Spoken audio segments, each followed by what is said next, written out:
Hello everyone, you're watching the channel Stories of Our Life. Friends, make yourselves comfortable. I wish you to truly enjoy listening to this life story. Amanda sniffled again, took a sip of wine, and placed her nearly empty glass on the table. "Maybe I've had enough," she hesitantly asked her friend.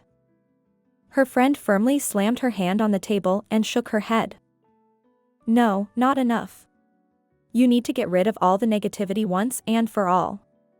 And to do that, you need to get drunk, vent out, forget everything, and move on. Everything is going according to plan, dear." Amanda sighed and closed her eyes. "But where do I go? If only I knew, I would have done it a long time ago. Where is that right path?" Her friend frowned and pointed her finger at Amanda's shoulder. "That's why we gathered today, so you finally understand what you need. And we're here to make you finally do what you should have done a long time ago." Amanda groaned and covered her face with her hands. "Oh, how difficult it is. You make it sound like it's an easy thing. How can you erase 24 years of life? How? Tell me. It's not like throwing away trash, it's something else." "I think it's exactly the same as throwing away trash. There's no other way to put it. Anyway, let's have another glass, my dear." Amanda removed her hands from her face, looked at the glass that her friend was offering her with a slight disgust, and shook her head, extending her hand forward. "No, I've had enough. You know it's already too much for me. I hardly drink at all." But her friend removed her hand and firmly said, "Drink, Amanda, drink. It's better to get drunk once and close this chapter in your life than to endure and continue to tolerate such disrespect. You still have so much in life. You shouldn't give up on yourself. That's why you came to me for support. Well, here I am, supporting you, drink." Amanda sighed and stared at the glass. She hadn't really been drinking for many years, there was no desire. She used to think that life only began at 45. People said that this age brought something enticing, joyful, and delightful. And here she was, already 42, feeling like an old woman. Nothing attracted or impressed her. Her life in recent years had become such a routine that she couldn't see anything good ahead. Everything was so mundane, calm, without passion or emotions. She had grown accustomed to it. What did she expect from 45 years of life? Nothing. She didn't expect anything special. She thought everyone was deceiving her. She thought it was the same for everyone. Women at that age tell tales to hide how bored and melancholic they are.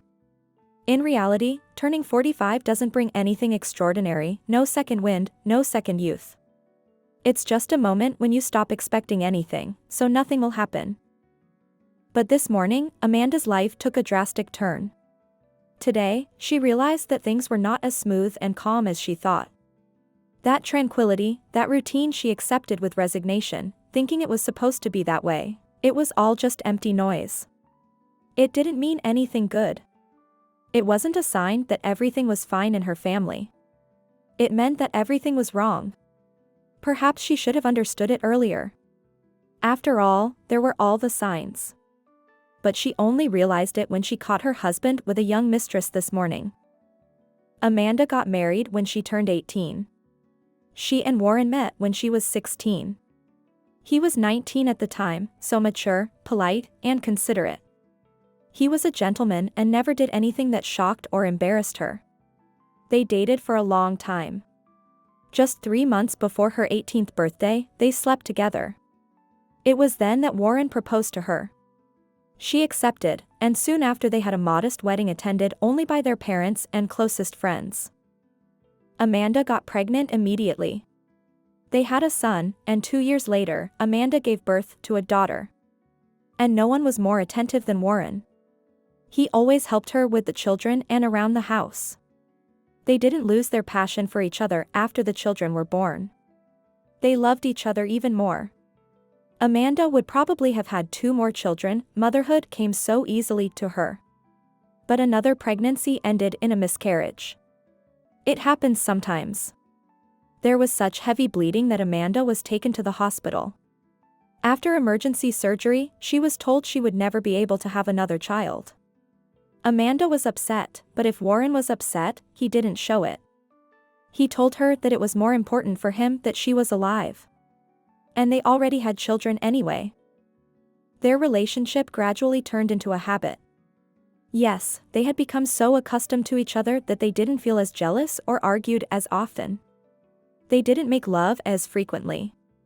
Amanda didn't consider it pathological, everyone lives like that. Relationships gradually moved to a new level. It's impossible to be passionate and energetic all your life. It's impossible to behave as if you were 18 all the time. Time passed, they grew older, the children grew up. Amanda and Warren couldn't just act like young lovers anymore, they were now parents. It was embarrassing for them to kiss in public, it was indecent to display their affection in front of others. That's what teenagers do, not mature adults. Their children grew up. They no longer needed their parents. Their son went to study in another city and stayed there. A couple of years later, their daughter also left and had no intention of returning home. Their children found their purpose far away from their hometown. Amanda and Warren were glad that their children were doing well. The most important thing was for them to be happy. But after their children left, Amanda felt that the relationship between her and Warren had become completely different. They used to dreamily talk about the time when the children would grow up and they would be left to themselves. But when that time came, they realized they didn't need each other as much. Well, to be honest, they didn't need each other at all. They each had their own things, their own problems. Yes, they lived together, slept in the same bed, and occasionally made love, but it was so ordinary and quick that it felt more like relieving stress and tension than pleasure. But Amanda convinced herself that it was normal. Now she knew what an ordinary married life with a husband she had spent over 20 years with was like. And gradually, they started to reach a point where they no longer had time for each other. Or rather, they simply didn't even try to make time for each other. It happened naturally. Gradually, they stopped making love altogether. Amanda didn't question why they sometimes avoided each other, why they stopped kissing even when they were alone at home, why they no longer laughed at jokes or anecdotes. Amanda simply believed that's how it was supposed to be, that it happened to everyone. As for Warren's opinion, Amanda wouldn't say anymore. Now she no longer knew the truth. Previously, she would have said that her husband was on the same wavelength as her. But now, after catching him in their marital bed with another woman, a young girl, she was no longer sure about anything. Did it hurt her? Of course, it hurt. Is she suffering? Yes, she is suffering. What is she suffering from? The fact that he betrayed her love, cheated on her, and with his behavior proved that he only needed sex, not her. Amanda couldn't answer these questions, she felt awful. But why exactly she felt hurt, she still didn't understand. In the morning, she went to work, and Warren said he would work from home as he wasn't feeling well. He took some powder in front of her, claiming it was for a cold. He told her he would take a nap. Amanda left for work. And on that day, of all days, she forgot her folder with documents at home. At any other moment, she would have simply called Warren, and he would have brought the documents. But her husband was sick, feeling unwell.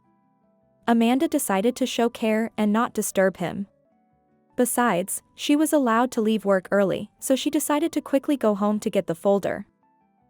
But as she entered the apartment, she immediately sensed something was wrong.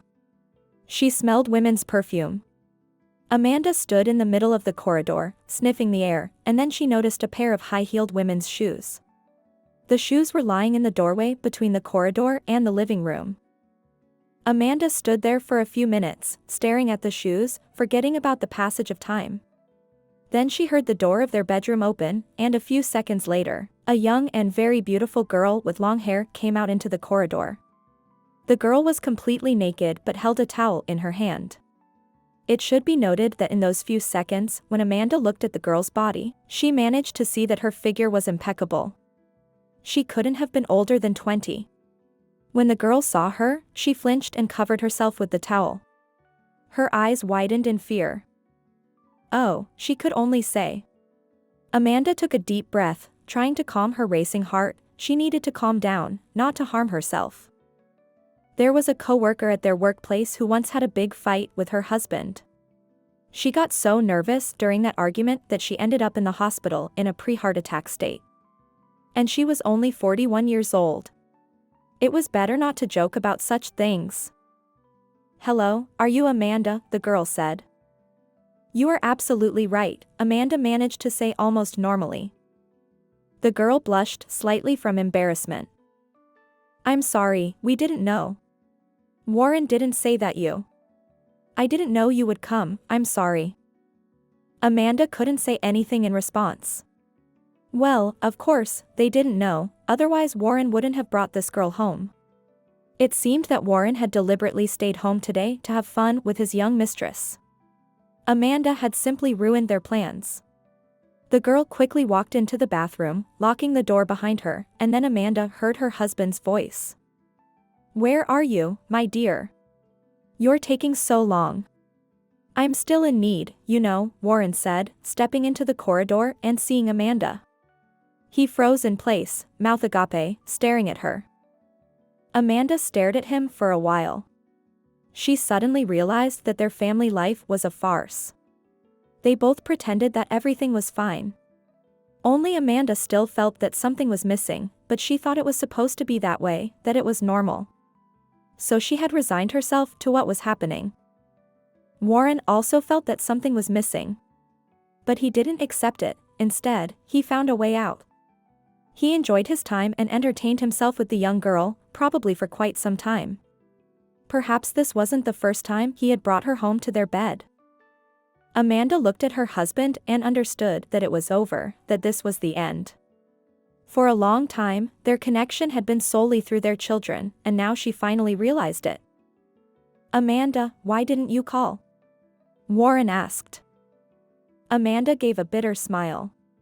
She wanted to cry, but she managed to hold back the tears. "I didn't call because you were sick, and I didn't want to disturb you. But now I see what kind of sickness you have, a youthful sickness, unexplored. I see that you're thoroughly studying it in our bed." "Amanda, let's not." Warren started. "Of course, let's not.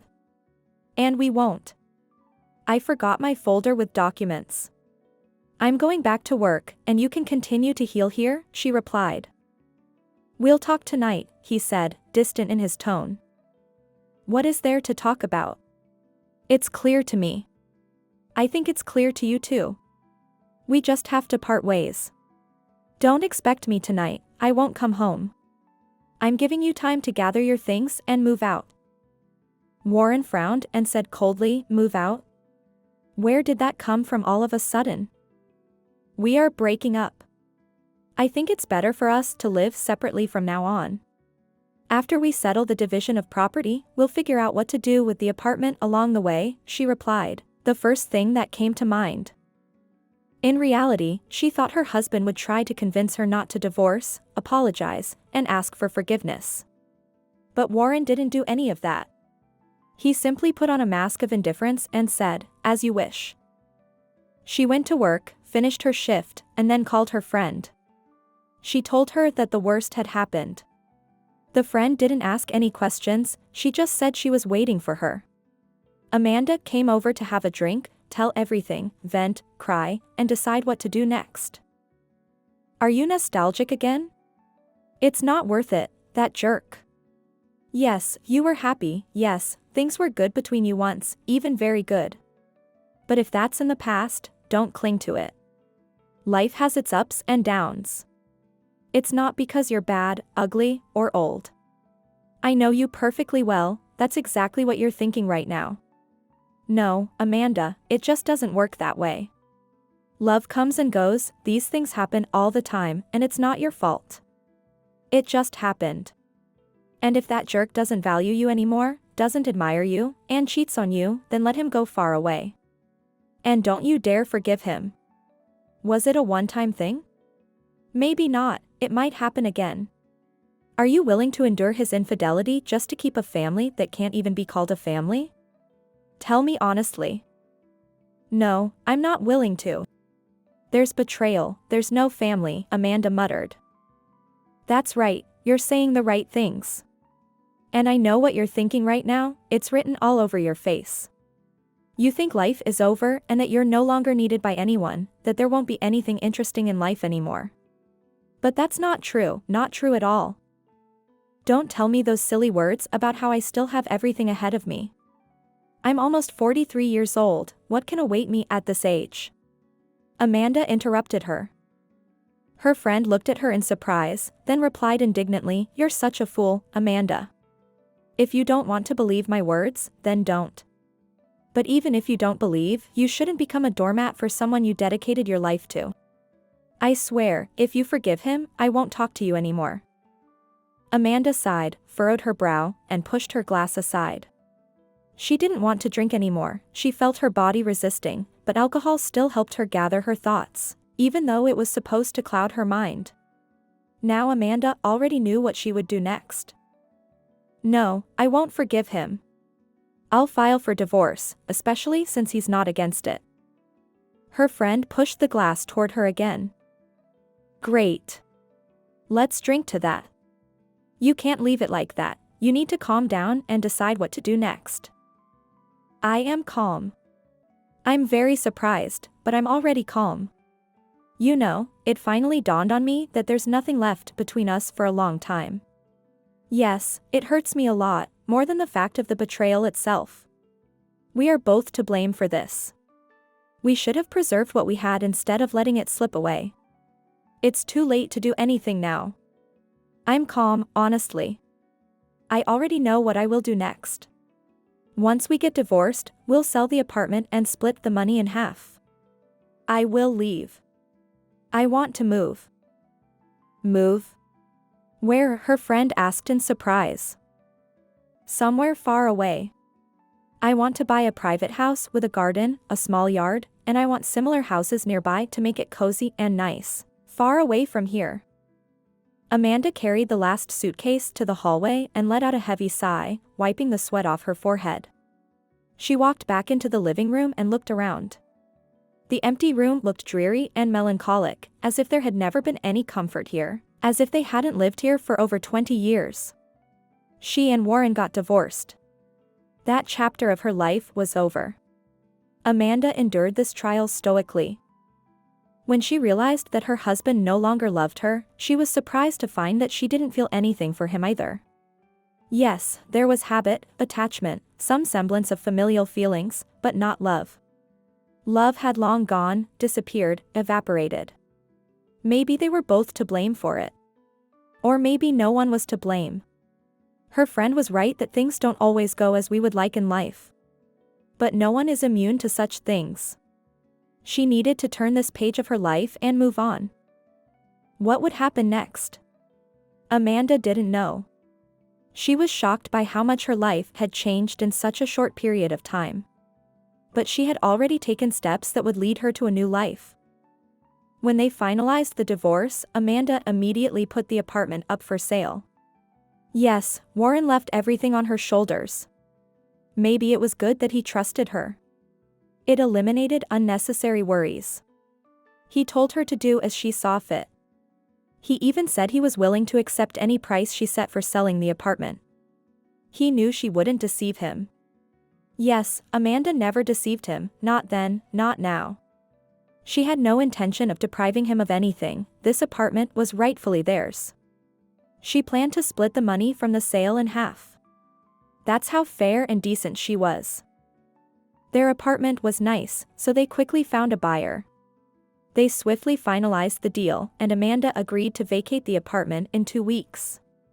She began selling her belongings, furniture, and started searching for another home. No matter how much her friend tried to dissuade her from moving, Amanda stood her ground. She wanted to relocate to a different place and start her life anew. And just a few days later, she found a suitable cottage. It was located not just on the outskirts, but beyond the city limits. It was strange that the cottage wasn't very expensive, considering there were new houses around and space for further development. It was a whole settlement, and Amanda immediately liked it. Granted, commuting to work wouldn't be very convenient. It was a good thing Amanda had a car, but she would still have to wake up much earlier to reach the other end of the city. But Amanda was prepared for that. The most important thing was that her wish would come true. She would have her own cottage, where she would be the mistress. Amanda sighed again and smiled sadly, or rather forced herself to smile, so as not to burst into tears. She felt like crying. She was about to start a new life, and she was scared. Suddenly, her smartphone rang loudly in the empty room, startling Amanda. It was Catherine, her daughter. Amanda furrowed her brow. Yes, Catherine. Everything is fine. Yes, tonight I'm staying in the new house. Don't worry, everything will be fine, I promise. I'm looking forward to seeing you soon, really looking forward to it. Alright, I won't keep you. I'll call you tomorrow. Love you so much. Bye. Amanda tucked away her phone and shook her head slightly. Their children had reacted strongly to the divorce. But that was just in the beginning. Catherine even came to dissuade her parents from getting divorced, but once she spoke to her mother, she calmed down a bit. Amanda explained everything to her daughter, without mentioning that she had seen Warren with another woman. She didn't want her daughter to find out about her father's betrayal. Amanda simply said that they were ready to start a new life, just not together. She mentioned that Warren had met someone else, without revealing that it was a young girl. Amanda didn't want their children to blame either of them more, so she presented the separation as a mutual decision. And their son? Well, he was more composed. He was older than Catherine and had already experienced a short-lived serious relationship himself, so he understood that love comes and goes even after years. Amanda glanced at the clock. The new owner of the apartment would arrive soon, and Amanda would hand over the keys and leave for good. She would move into her new home, where she was determined to find happiness. Amanda stood somewhat lost in the middle of the yard, looking around. Yes, she needed to talk to someone knowledgeable and experienced who could advise her and teach her how to maintain a private house and take care of the garden.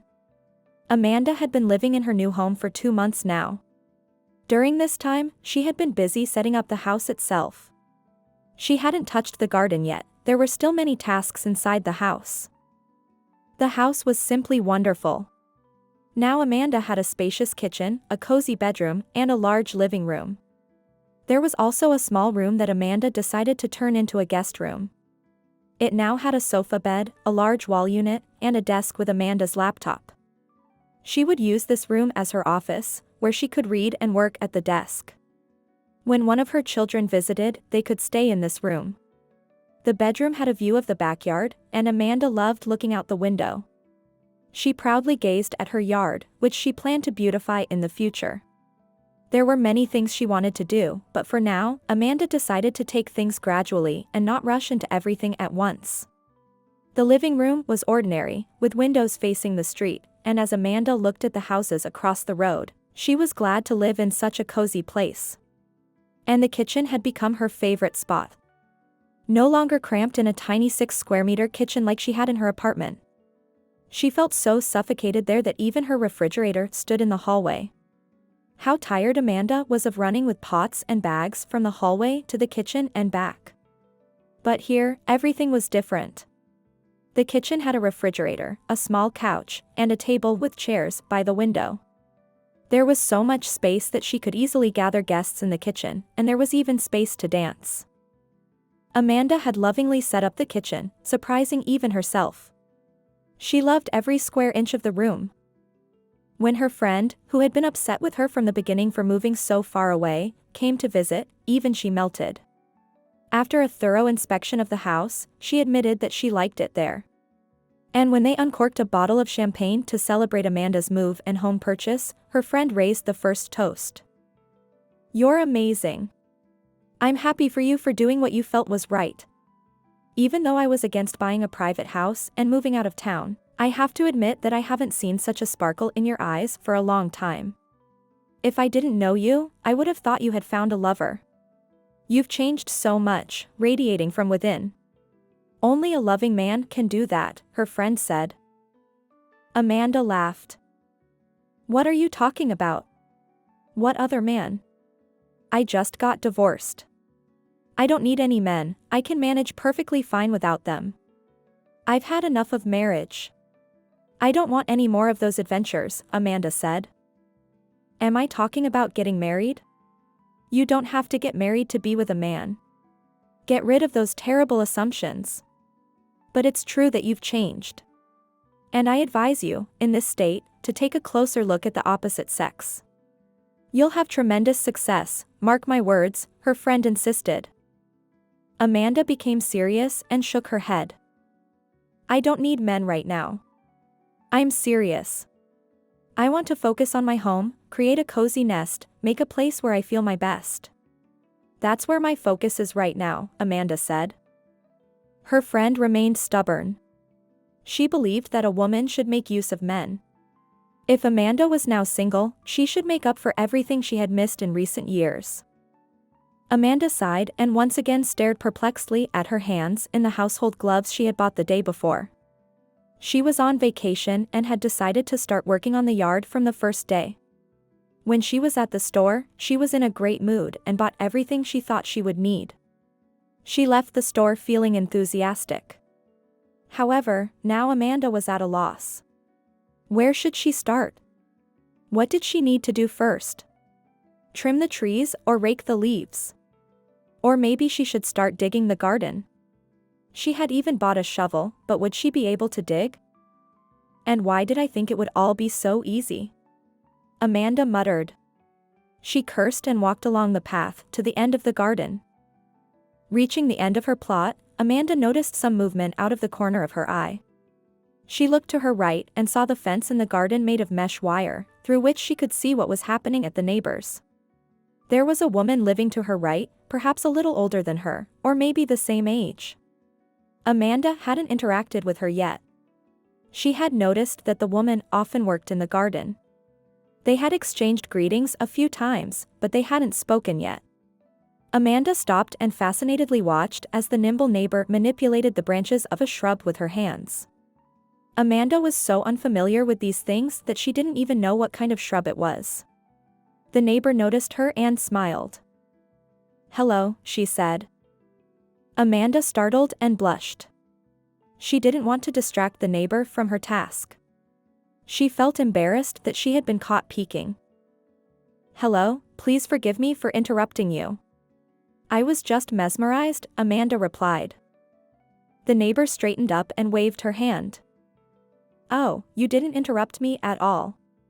On the contrary, I'm glad you came over. I've been wanting to get to know you better for a while now. But I just couldn't find the right moment." "Always busy with one thing or another," the neighbor said. Amanda smiled and approached a little closer. "My name is Lori. At first, I thought a young girl had moved in here," the neighbor said. Amanda shook her head slightly. "Oh no. I'm not that young. I think I'll be older than you. My name is Amanda." Lori squinted her eyes, looked Amanda up and down, and replied. "Is that so? Well, let's make peace with our ages. I turned 49 recently." Amanda was very surprised. She thought she was no older than 40. "I would have never guessed." "I'm turning 43 soon," Amanda said. Lori smirked. "Well, there you go. I was right, you're still quite young." Amanda smiled. "And do you live alone?" Lori answered. "My husband passed away 7 years ago. I sold the apartment in the city and moved here. We once dreamed of raising children and escaping to the countryside. But he didn't live to see that day. After his death, I decided to fulfill our shared dream on my own and came here. I'm happy that I did. My sons live far away, one is in the military and the other works in the IT field. They rarely visit, but we keep in touch often. That's how I live here, enjoying my freedom." Amanda pondered. Here was a woman living alone, enjoying life, making things work, and she had also moved from the city. If she could do it, Amanda could too, and everything would work out for her in time. "And do you live alone?" I've never seen anyone else here besides you. You come alone in your car. Sorry, I noticed, Amanda said. I got divorced recently, and my children are also grown up. They don't live with us, they live in another city. After the divorce, we sold the apartment, divided everything, and I decided to buy a house. I wanted to change my life. But I thought it would be easy, and it turns out it's not. In particular, the yard has me puzzled. I don't know where to start, how to take care of the trees, what can be touched, what can't be, and whether I should dig the soil or leave it as it is. In short, my head is spinning, Amanda explained. Lori laughed upon hearing Amanda's laughter and couldn't help but smile herself. You're so serious. Take things easier, no one will die if you do something wrong. And if you want, I can tell you everything. In 7 years, I've become experienced. I think I'm doing pretty well. Just a piece of advice, though, I don't recommend digging. It's not a woman's job. You need a man for that. So, will you listen to my advice? Lori asked. Of course, Amanda agreed, and since then, the neighbors became friends. Lori was very talkative, she told Amanda everything about herself. She also mentioned that she had a man in her life, but it was just for health and pleasant company. Lori advised Amanda not to stay alone. Don't we deserve some pleasant moments? Yes, my husband passed away. I loved him very much, really. But he's somewhere far away, and I'm here.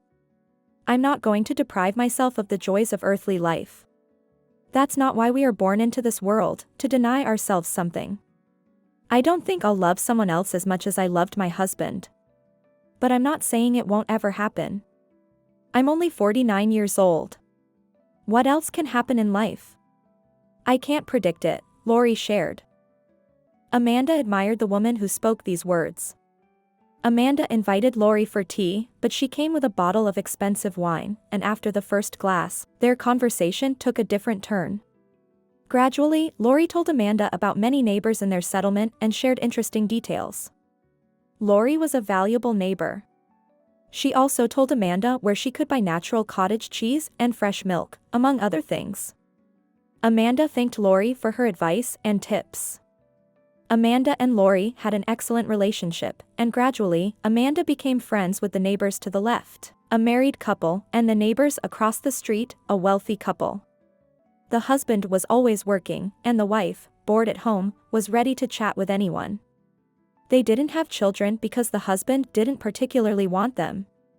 The wife was simply beautiful and well-groomed. Lori said she was a doll and entertainment for her husband at home. Some time passed, and Amanda settled into her new place.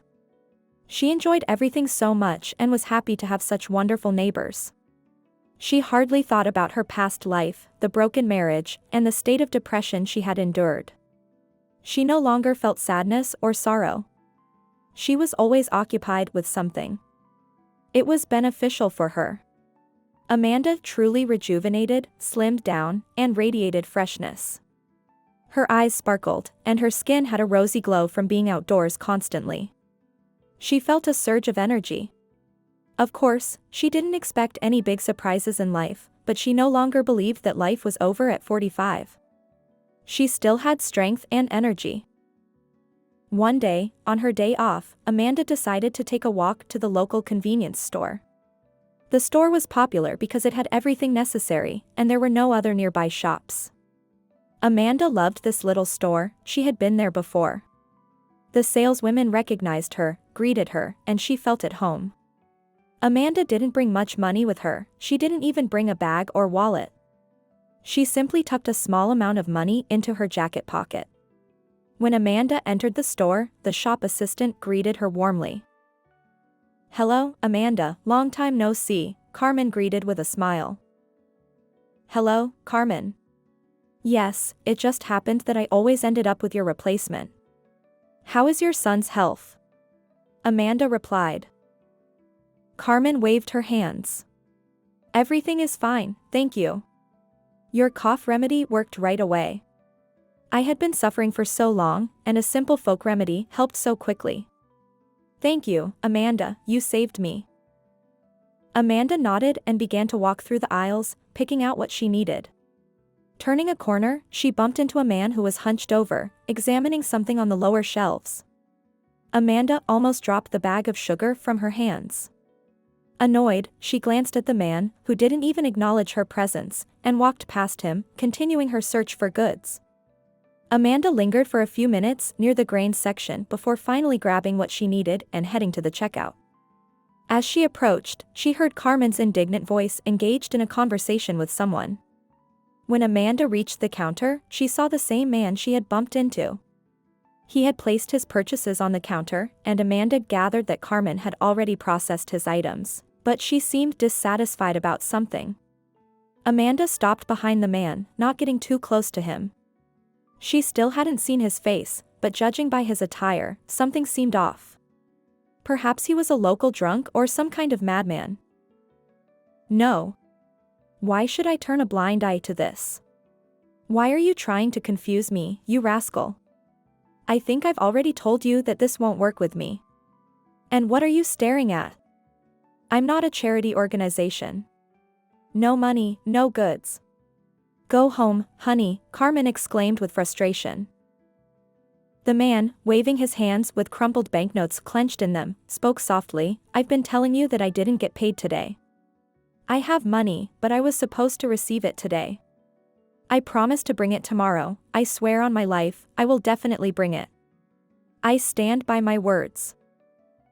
Carmen squinted her eyes and shouted angrily, what do I need your word for? I need money. How do you expect me to close the register today?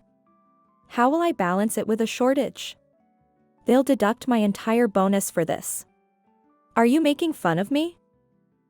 The man shook his head.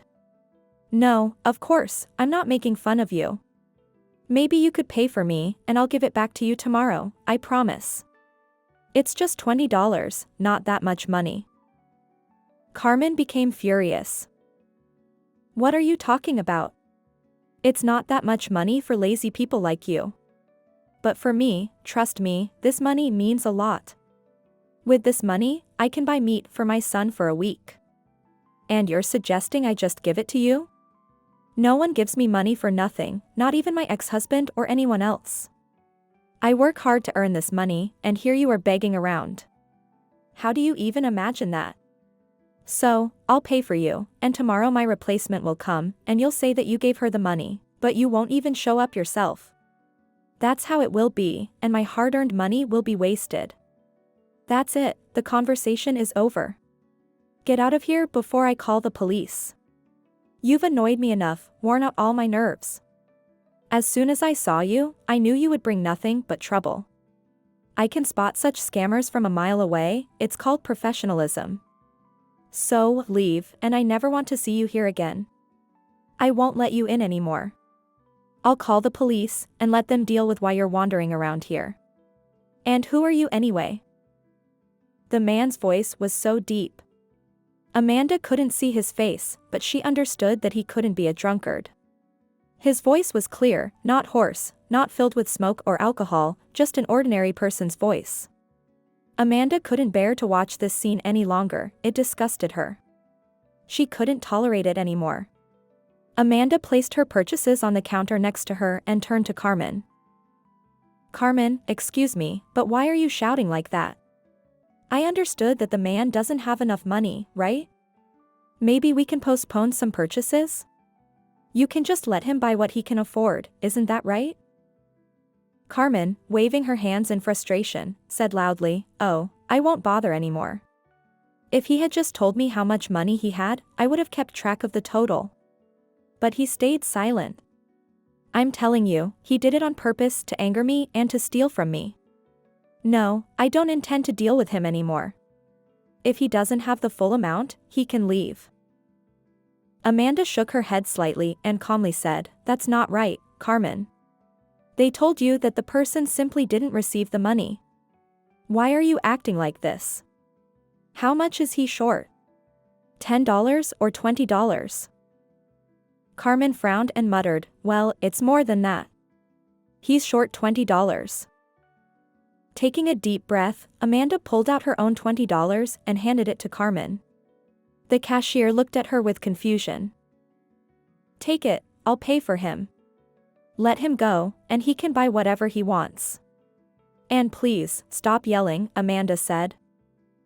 Carmen shook her head slightly. "Amanda, why are you doing this? You realize that you're just throwing away this money, right?" Amanda placed the money on the counter and replied, "I'm not throwing them away. I'm giving them to this man because he needs them more than I do." At that moment, the man turned towards her and looked at her, causing Amanda to hold her breath for a couple of seconds.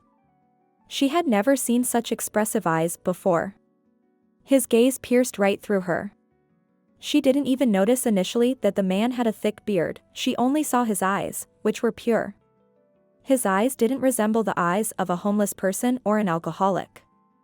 His eyes resembled the eyes of a miserable and lonely person. Amanda regained her composure and gave the man a slight smile before walking towards the exit of the store. Once outside, Amanda paused in contemplation. Well, she hadn't bought anything, but at least she had done a good deed. Maybe it would count for something. She put her hands in her pockets and looked up at the sky. She smiled. There was something uplifting about it, as if she had received a gift. She couldn't quite understand what she was feeling, she just felt good and light. She closed her eyes and took a deep breath of the fresh air. How happy she was, she hadn't felt so alive in a long time. Yes, she and her ex-husband hadn't been living together for a long time. It was strange. And only now did Amanda realize that she hadn't done something just for herself in a while. But now, everything was different. If she wanted to take a walk, she did. If she wanted to buy something delicious for herself, she did. If she wanted to give money to someone in need, she did, even if it meant going home empty-handed. No one at home would scold her for it because she was the mistress of her own life. Amanda even chuckled at the thought. The mistress of her own life. She had never thought that this idea would amuse her. Amanda opened her eyes and took a few steps, preparing to head home, when someone called out to her. "Hey, wait. Please, wait, don't go." Amanda turned around. It was the same man she had paid for at the store. As he approached her, carrying a bag of groceries in his hands, she only now noticed how tall he was. For some reason, he seemed hunched and small in the store, but here, he straightened his shoulders and stood taller than her. Amanda stared at him with bewilderment. He had stirred such strange emotions in her. When he came right up to her, he placed the bag of groceries on the ground. "I'm sorry for bothering you, but I don't know why you did that, why you gave me your money. But I assure you, I didn't deceive the cashier. I would have given her the money, I would have definitely given it. I want you to know that," the man said, his voice penetrating Amanda's soul. Amanda was once again moved by his voice. She shrugged her shoulders, took a step back, and said, "Oh, it doesn't matter. I just felt it was unfair the way she yelled at you. I have no right to judge your situation without knowing it. I'm sorry, I didn't mean to imply that you owed me anything. Oh, let's forget about it all. I wish you luck," she said, intending to walk away. But then, the man gently took hold of her elbow. Amanda felt a strange sensation. She looked at the man. "I can't forget that. You helped me so much. And I will definitely pay you back the money, I will repay the debt. Tell me your phone number. When I get paid for my work, I will call you, I will definitely give you the money," the man insisted. "What? No, it's not necessary. I gave them to you from the bottom of my heart. Why all this trouble?" "No need for any money," Amanda objected, trying to free herself from his grip. But the man didn't let go, he looked at her intently, piercing her with his gaze, and then said softly, "I can't do that, you see. I don't know if you'll understand me, but I must give you the money. Please, tell me your phone number. If you don't tell me, I'll have to follow you home to find out your address, and then I'll bring the money to your home. I'm very persistent." Reluctantly, Amanda dictated her phone number to him, wanting him to release her hand as soon as possible. Even through her jacket, she felt the warmth of his hand, and it stirred something within her. And she feared that he would actually follow her home. There was no need for that. Amanda had thought the man would take out his phone and immediately enter her number into the contact list, but he pulled out a small worn notebook and a pen from his jacket pocket. He wrote down her number in the notebook, which surprised Amanda. Then he bid her farewell and walked away. Amanda stared after him for a few seconds before turning around and heading home, pondering the strange encounter. That night, Amanda had trouble falling asleep. She kept replaying the incident at the store in her mind, and what intrigued her the most was her own reaction to the man. Amanda felt that he was peculiar, the way he looked at her as if there was no one else in the world, as if he were having a conversation with a person for the first time in a long while, as if he hadn't seen or felt kindness and support in a long time. Amanda struggled to sleep, trying to push thoughts of this man, whose name she didn't even know, out of her mind. It was only around 1 a.m. that she finally managed to drift off to sleep. The next day, Amanda overslept for work. She hurriedly got ready, faster than ever before, while irritated by the fact that she couldn't sleep in any longer. Next time, if she couldn't fall asleep, she would take a sleeping pill. After a difficult day at work, she drove home. As she neared her house, her phone rang. Amanda parked the car and looked at her mobile. Her heart skipped a beat when she saw an unknown number.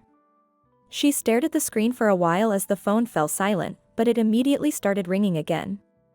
Amanda decided not to chicken out and answered the call. "Yes, speak," she said, her voice trembling. "Hello, are you Amanda?" she heard a woman's voice.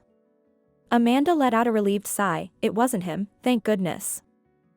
"Yes, this is me. What do you want?" Amanda asked. "My name is Rosa.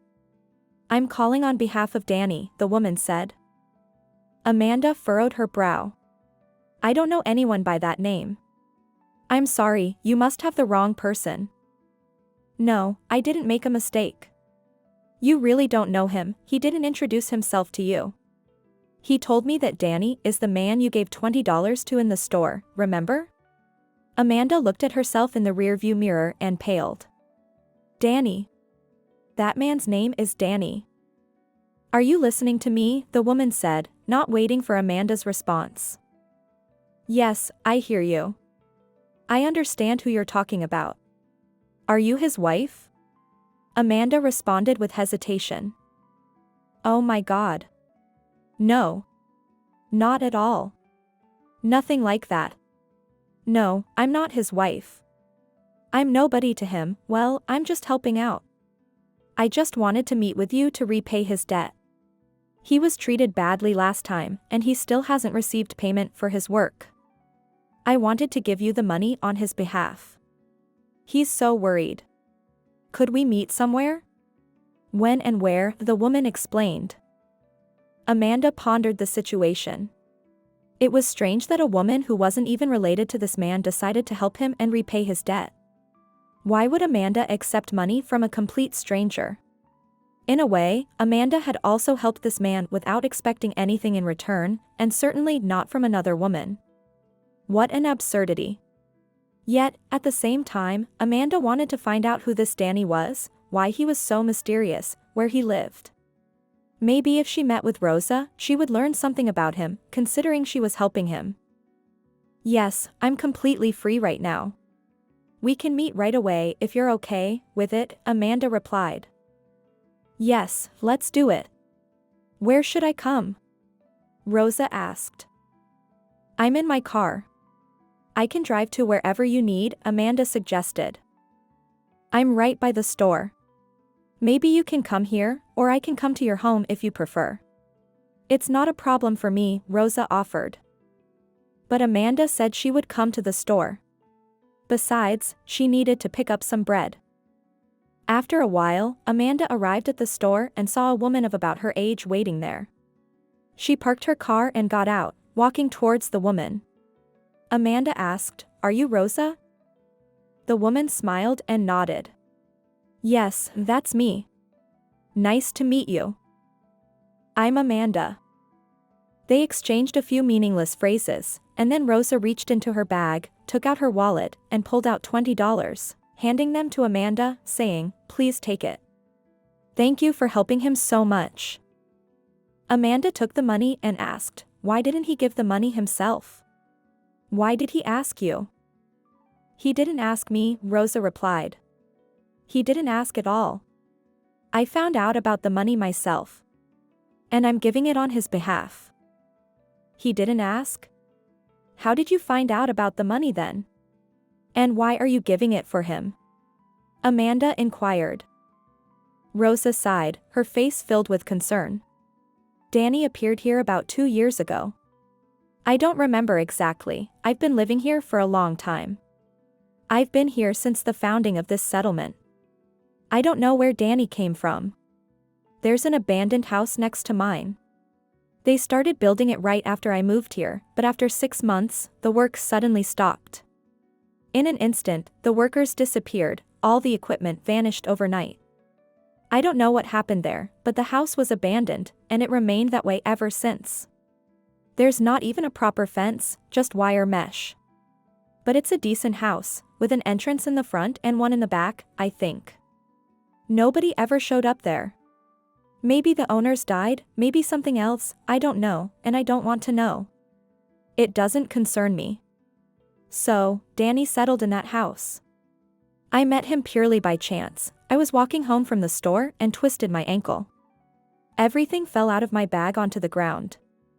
I was sitting there with a painful ankle when he came rushing over, collected everything from the ground, and helped me get home.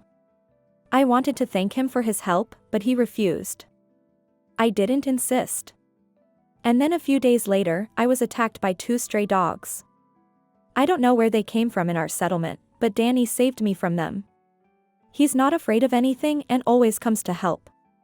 So, I decided to help him too. I offered money again, but he said he didn't do anything to deserve it. That's when I suggested a part-time job for him. He dug up my garden, and I gave him money and food. He was happy, started believing in himself, as he seemed quite lost before. I felt sorry for him, Rosa paused, and Amanda became curious. "And who is he? Where did he come from? Why is he living in an abandoned house?" Amanda asked Rosa. Rosa shrugged her shoulders. "I don't know. I've talked to him many times, but at first, he avoided conversations. Eventually, we started talking, but he said he doesn't remember anything, like he lost his memory or something. But it seemed to me that he was behaving strangely, as if he didn't want to remember anything. Or maybe he remembers everything but pretends not to. I don't know what happened to him, but he's definitely withholding something. But as they say, it's not my business. I won't pry into his soul, asking about things. If he wants to share his troubles or worries, he will. I just feel sorry for him. He's such a hard worker. I recommended him to my neighbors, and he helped them with something in their yard too. He helps here and there, and they appreciate him. But something went wrong last time. New residents arrived, immediately started renovations, and they took him as a helper. They gave him a bunch of tasks, and he enthusiastically took on the work, but they let him down. They left without paying him. He was so upset, but I reassured him, saying maybe they just went on vacation and forgot to pay. They'll come back eventually and pay him.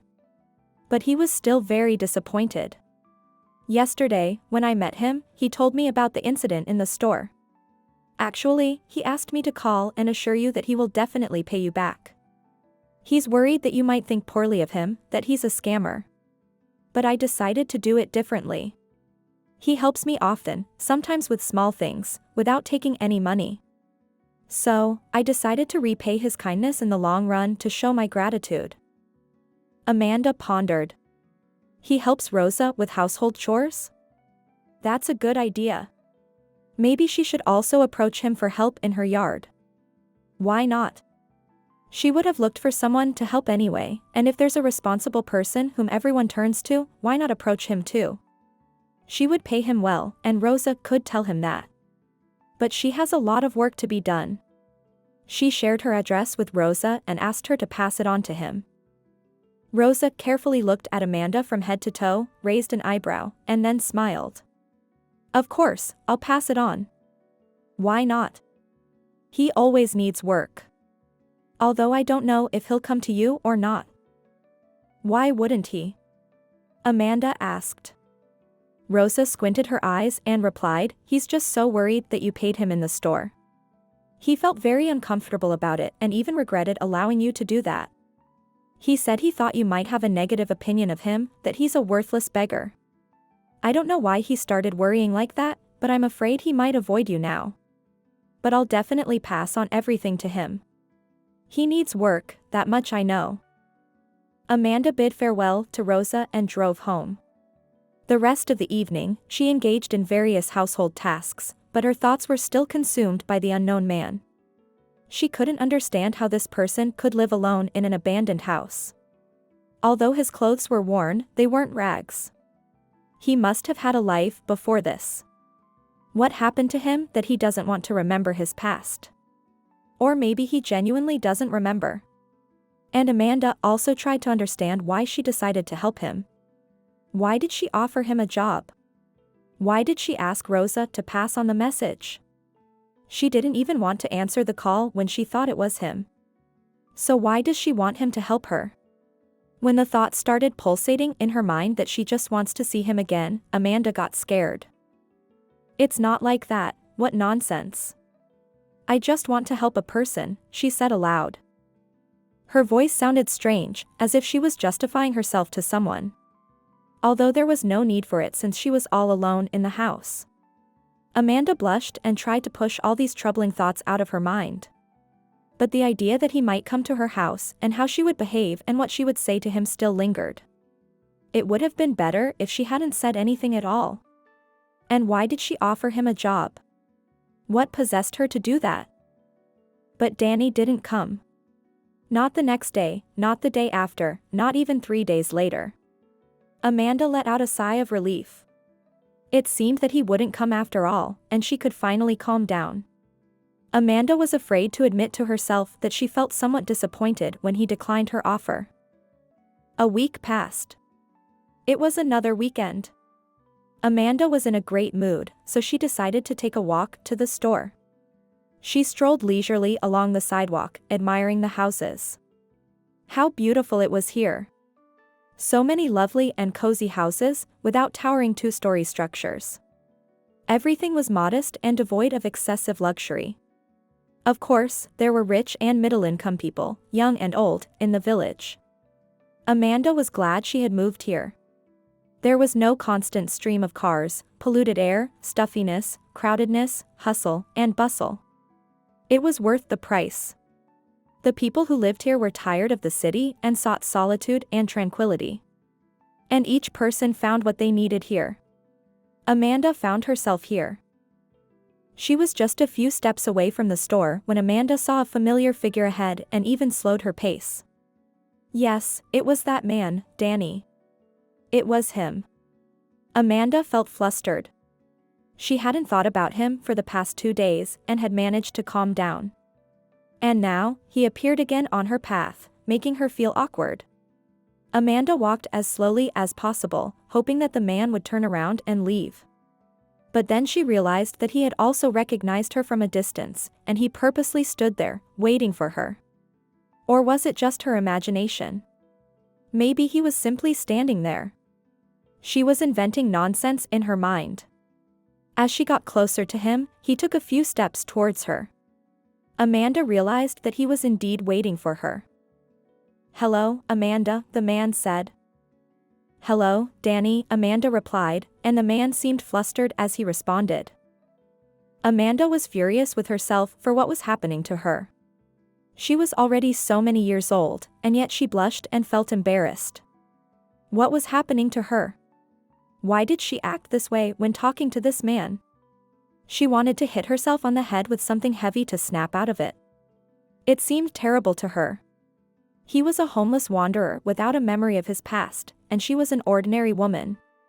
There was nothing in common between them, and there could never be.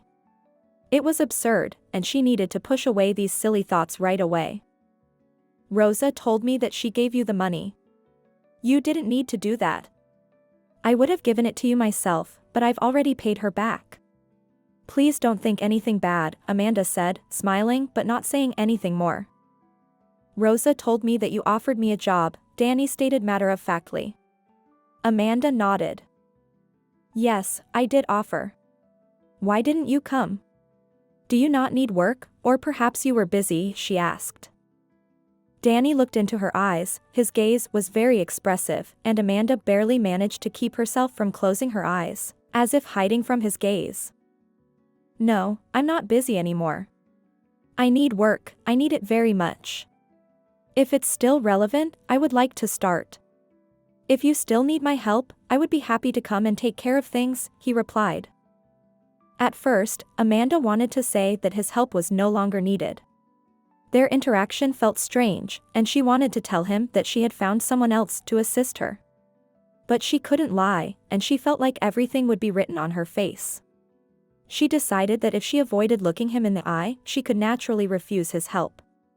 However, as soon as she lowered her gaze, she noticed his torn jacket. It must have gotten caught on something and the sleeve was ripped. It needed to be sewn.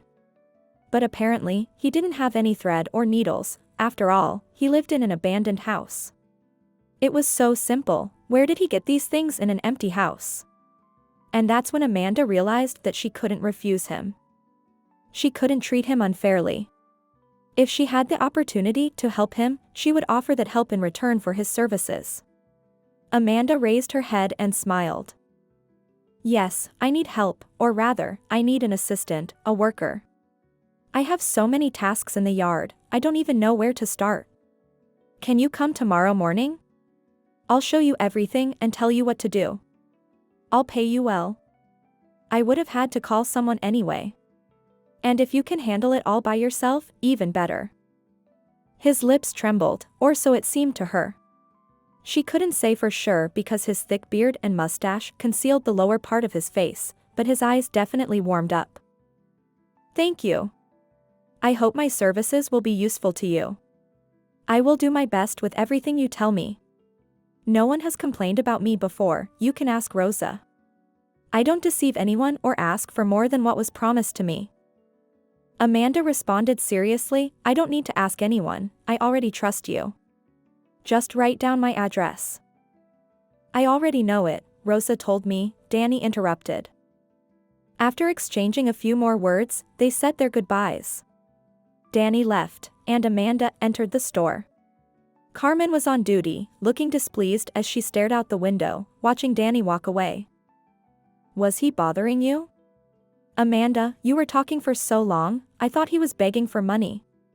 I was about to come out and chase him away. It would be even better to call the police, they would definitely drive him away from here forever.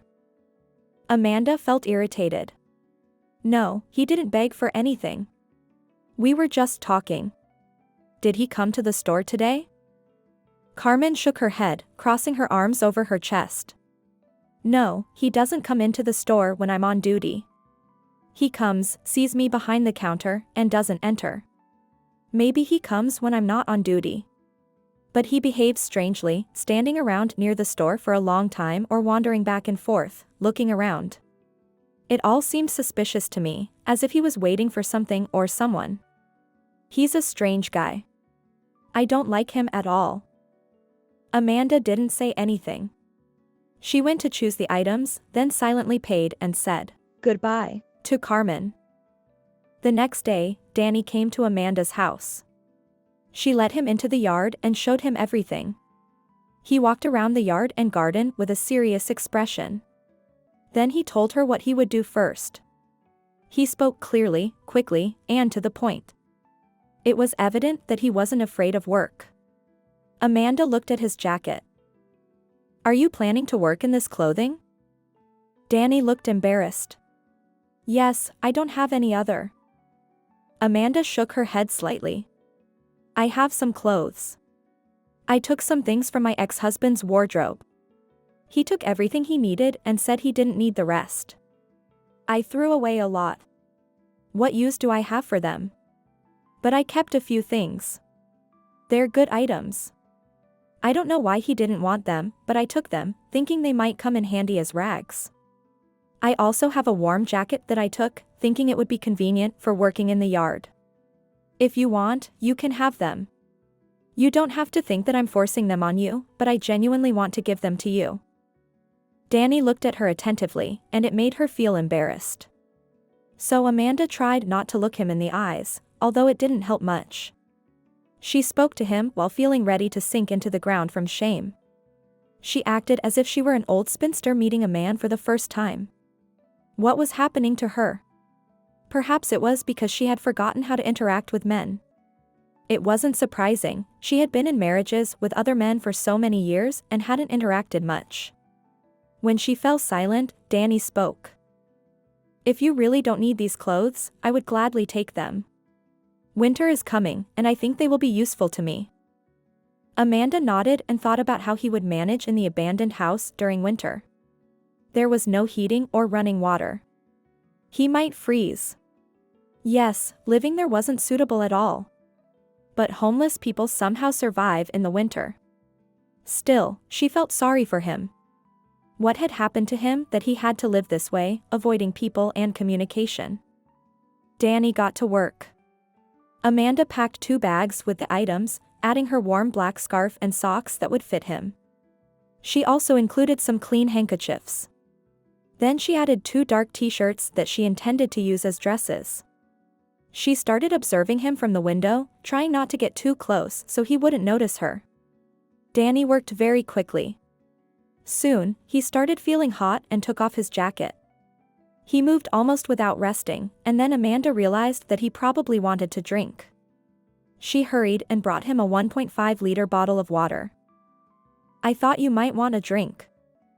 He gratefully accepted the water.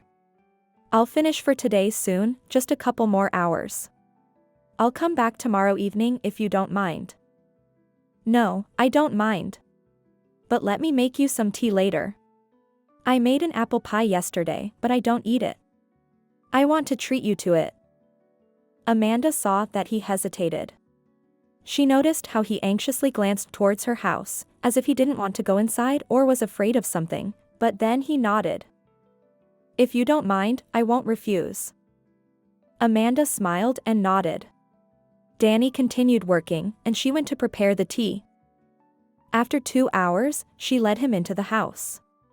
Danny moved cautiously, as if afraid to touch anything unnecessarily. Amanda gave him a towel to wash his hands and face. 5 minutes later, she seated him at the table. Danny ate quickly, and Amanda realized he was hungry. He looked at her apple pie with such an expression as if it were the most exquisite dish in the world. It made her feel a bit uncomfortable. It was just a regular apple pie. When he finished eating, he wanted to gather the dishes and put everything in the sink, but Amanda stopped him. You're my guest, and it bothers me that you'll clean up after yourself. I'll take care of everything. Danny immediately got ready to leave. Amanda took money out of her wallet and handed it to him. He didn't even look at how much she gave him, which surprised Amanda. They didn't even discuss the amount, and she wanted to ask if it would be enough. She also handed him the bag of items, and his eyebrows raised in surprise. Seems like you've piled up a lot of things. Isn't it too much? Amanda shook her head. No, it's not too much. I don't need these things anyway, but they'll be useful for you. I think you'll find a purpose for them.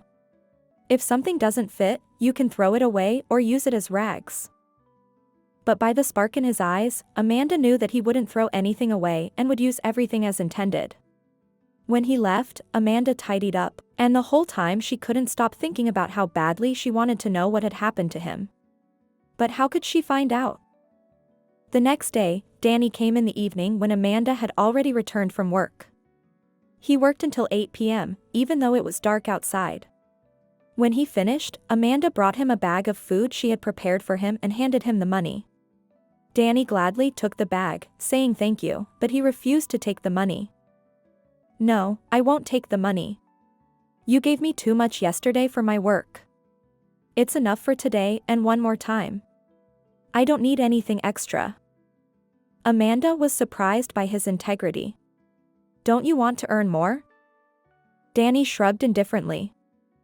Of course, I want to, but not like that. I can't take money from a woman who lives alone and relies only on herself. I don't need anything extra. I take only what I earned for my work. There's still at least a week's worth of work here. If I start painting the shed and fences, it will be another week. And if you keep paying me every day like this, you'll soon run out of money. I won't do that.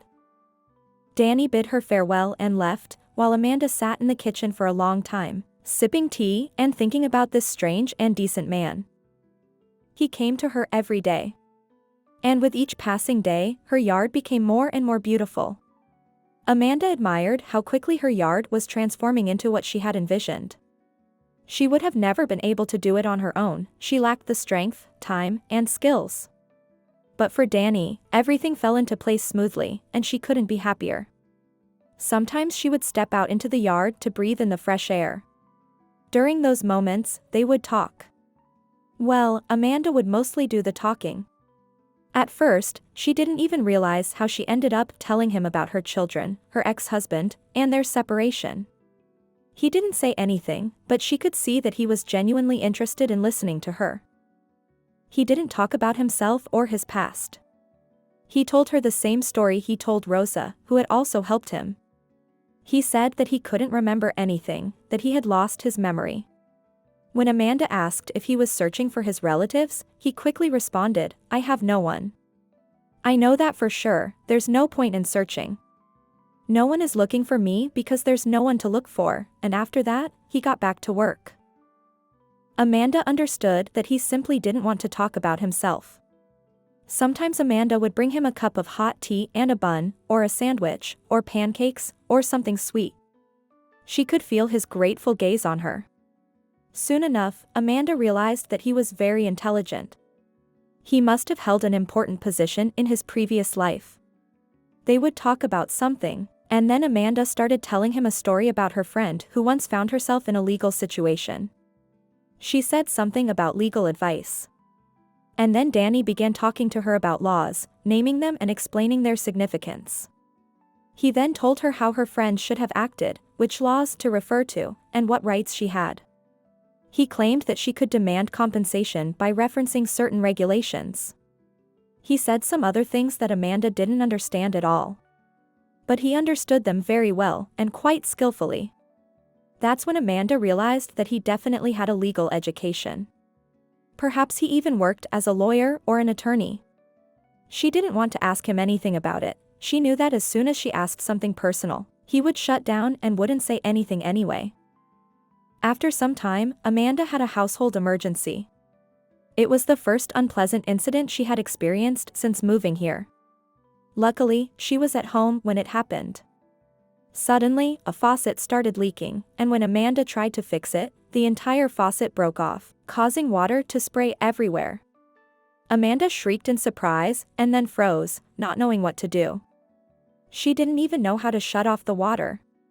At that moment, Danny happened to be in the yard painting the fence. Amanda rushed to him for help, and Danny dropped his paintbrush and hurried to the house. Within seconds, he was in the kitchen. He quickly realized that the water needed to be shut off and then looked at the faucet, saying it needed to be replaced.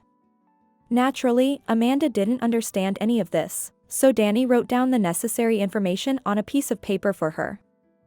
The next day, Amanda went to the store and bought everything she needed.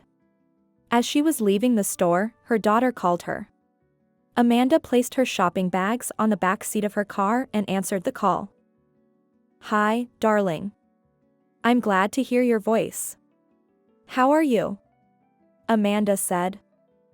"Everything is great. I have good news, I'm in town, and I'll be at your place in an hour. Will you take me in for a couple of days?" Catherine replied. Amanda beamed with joy. "Oh, how could you even ask? Aren't you ashamed? I'm incredibly happy that you're coming. Hurry up and come to me, my dear." After the call, Amanda quickly entered the store again and bought plenty of groceries. It was a celebration. Her daughter was finally coming to visit her and see her new home. What happiness! Amanda arrived home, and Danny was standing near the fence. He had promised to come and install the new faucet. "Sorry, Danny, I was delayed. Guess what? My daughter called. She's coming to visit. She's in town now and should be here soon," Amanda said. "I'm very glad. You were worried that your children wouldn't come to see you. See, you worried for nothing. Since that's the case, I won't get in your way today. I'll finish the work later." "Did you buy the faucet, Amanda?" "Let me install it, and then I'll leave," Danny replied. Amanda led the way inside, with Danny following her. She put the groceries down, and Danny unpacked the bag containing everything needed to replace the faucet. While Amanda was sorting the groceries, he had already started working. After 10 minutes, Amanda heard a car pulling up to the house. It was a taxi. She realized that her daughter had arrived and rushed to greet her. Catherine rushed into her mother's arms. They hadn't seen each other much since Amanda's divorce from Warren. "Mommy, I'm so glad to see you. I've missed you so much," Catherine exclaimed. "And I've missed you, my dear. I've been looking forward to seeing you, you can't even imagine," Amanda replied. Then they entered the house. Catherine was taken aback when she saw a man in her mother's home. She immediately gave her mother a meaningful look. "Let me introduce you. This is Danny, and this is my daughter, Catherine," Amanda said. Danny didn't interrupt his work, he simply grunted a greeting, and Catherine responded in the same way. "This person helps me tidy up the yard. He can do everything. You can't imagine what a mess it was out there. Danny is putting everything in order. Yesterday, my faucet broke, and he was able to help me with that too. He'll finish soon," Amanda explained. Catherine immediately stopped paying attention to the man. Amanda was overjoyed as she watched her daughter explore the house. It was evident that Catherine loved everything, and when they finished going through the entire house, Catherine smiled and hugged her mother. "I didn't expect this at all. I really love it, so much. I was expecting something completely different. This house is amazing, just amazing. I can see that you're happy. You wanted a home so badly, and I didn't understand you before, but now I do. It's so cool here, it's like a fairy tale. And it'll be even better in the summer. We can get a pool for the backyard and have barbecues. I should get you a grill." "Wow. I'm just thrilled," Catherine exclaimed. Amanda laughed happily. "Yes, and I'm also planning to get some chairs, a table with chairs. We can have a gazebo and enjoy heartfelt gatherings. I'm also planning to create flower beds, though I don't know anything about gardening. But I'll learn. I'll be able to do it all gradually. And I'll grow vegetables too. In short, I have so many plans that I won't be able to list them all. I'll surely miss something." Catherine looked attentively at her mother, then observed her from head to toe and softly said, "You've changed so much, Mom. You've become completely different. I've never seen you like this before. Maybe you were like this a long time ago, when I was little. Yes, I don't remember you like this at all. I swear, it's as if you've been reborn. Did the divorce change you so much? Were you really that unhappy with Dad? Why did you stay with him? You should have parted ways earlier to be happy." Amanda became serious, taking her daughter's hand and said, "I truly have changed. I can't say that I was unhappy when I was married to your dad. But everything changed over time. I only realized now that I was slowly dying.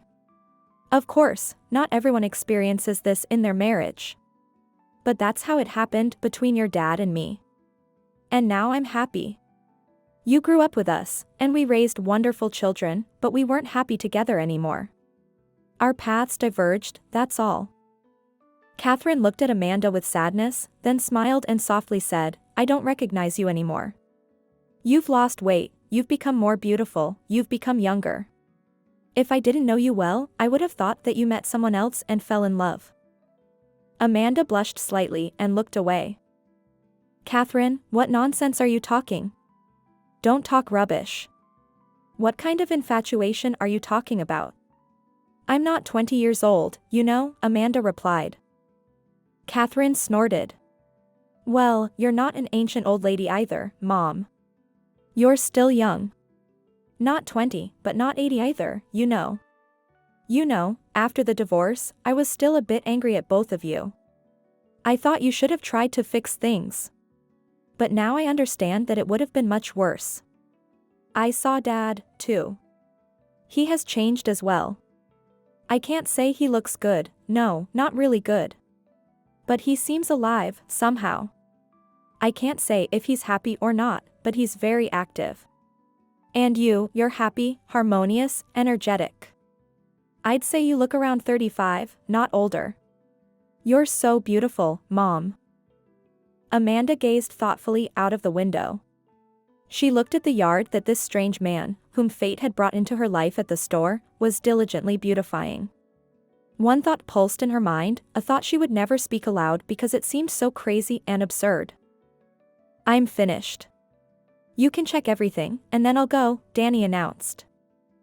Amanda and Catherine were startled. They turned towards the door. Danny stood there, modestly avoiding their gaze. Amanda blushed and became flustered. Yes, of course, we'll check everything now. Just don't leave until I pay you, Danny, Amanda said. Catherine closely observed her mother. Amanda could feel her daughter's gaze on her, and she tried to act naturally. She walked into the kitchen, and Catherine followed her. Everything is working fine. Oh, thank you so much, Danny. You really helped me out. I didn't have to call a repairman. I'll pay you now, Amanda said. No, please, no need for any money. It was really simple. No need, Amanda. I should probably go now, especially since your daughter is here. But I'm afraid the paint will dry. I don't want to waste any money, Danny responded. Of course, please come and continue working. I don't mind at all, Amanda hurriedly replied. Danny turned to Catherine and gave a slight bow. Take care. Goodbye. To you too, Catherine replied, slightly flustered, as she stared intently at the man. Amanda saw Danny off, and when she re-entered the house, she breathed a sigh of relief. So, shall we have some tea, and then I'll quickly make your favorite pie? Sound good? Amanda suggested. Catherine wasn't smiling at all, she continued to stare at the door, biting her lower lip thoughtfully. Mom, who is he? Catherine asked. Amanda replied, I told you, he's the person helping me with the yard. He's been a great help to me, and everyone calls him when they need assistance. A woman recommended him to me, she used to call him often, and he doesn't charge much, just a few pennies. Catherine shook her head. No, that's not what I mean. Where is he from? Where does he live? What's his last name? How old is he? Amanda became flustered. She didn't know the answer to any of her daughter's questions, and she didn't know what to say. Catherine, seriously, what's with the interrogation? How am I supposed to know? Am I obligated to know the answers to all these questions? I didn't inquire about his last name or whether he has family or how old he is. I was told that he is a good and responsible worker, and that's all I need to know.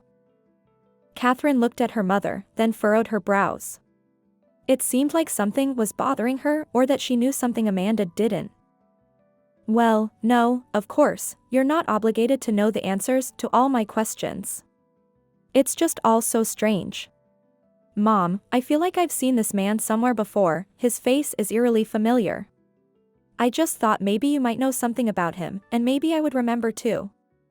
I think if I saw him without the beard, I would definitely remember. Amanda couldn't help but laugh. Can you imagine me asking him to shave just so you can remember who he reminds you of? Amanda continued laughing. After a few seconds, Catherine also burst into laughter, realizing the absurdity of the situation. Well, they shouldn't make the man say goodbye to his facial hair just because he seemed familiar to her. And maybe he reminds her of some Hollywood actor or a movie villain, and without the beard, he wouldn't appear as familiar. It was all so ridiculous that they couldn't calm down for a while. When they finally settled down, Catherine wiped away her tears and said to her mother, "I feel like I haven't laughed like this with you in ages. Yes, now I see that you've changed not only externally but also internally. I couldn't have imagined that you could be like this. This house has changed you." Amanda turned away from her daughter and started fussing with the groceries on the table. She couldn't tell her daughter that it wasn't just the house that had changed her, she couldn't even admit it to herself. Amanda and Catherine had tea, then they made a pie and a casserole. In the evening, they sat at the table for a long time, eating and talking. Afterwards, they cleaned up the kitchen and moved to the living room. Settling on a comfortable couch, they chatted about everything under the sun. Amanda couldn't remember the last time she simply sat with her daughter, talking about everything. Although they had been close, or so Amanda thought, Catherine had never spoken to her like this before. It was amazing how quickly everything could change. The next day, they woke up late because they had gone to bed around 2 in the morning. Amanda got up and went to the store. When Catherine got up, she took a shower and then approached the window to look out into the yard.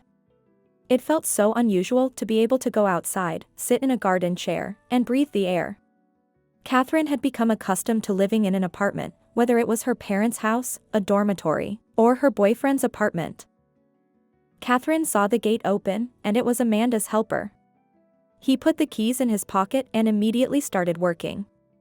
He went to the shed, took out a can of paint and some brushes. He took off his jacket, carefully folded it, and placed it on the wooden table. Then he put on an old jacket he had brought with him. Within a few minutes, he started working. He meticulously painted the fence, skillfully wielding the brush. He was so focused that it impressed Catherine. Well, her mom was just lucky to have such a helper who took care of the yard, helped in the house, and apparently had his own set of keys. How did he manage to earn such trust? Mom wasn't at home, yet he came in like it was his own place. Catherine chuckled and decided to talk to him. She put on her jacket, her shoes, and went out into the yard. Danny didn't notice her right away, only when she approached and greeted him did he startle and look around in alarm. "Sorry, I didn't mean to startle you." "I apologize, I just wanted to say hello," Catherine said with regret. He looked at her, and Catherine looked at him, but suddenly the smile disappeared from her face. She paled and furrowed her brows. Danny immediately turned away from her and resumed his work. Catherine stood there for a while, silently watching him, and then she asked, "How long have you been living here?" Danny hesitated for a moment, then continued working. "A long time." "And how long?" Catherine continued probing. "I don't even remember how long, it's been a while," Danny replied shortly, indicating that Catherine was bothering him. But Catherine had no intention of leaving. She approached him from a different angle to see his face again. "And how long have you known my mom?" "Probably when Amanda moved here, that's when we met," he replied. "Where did you meet?" Catherine persisted.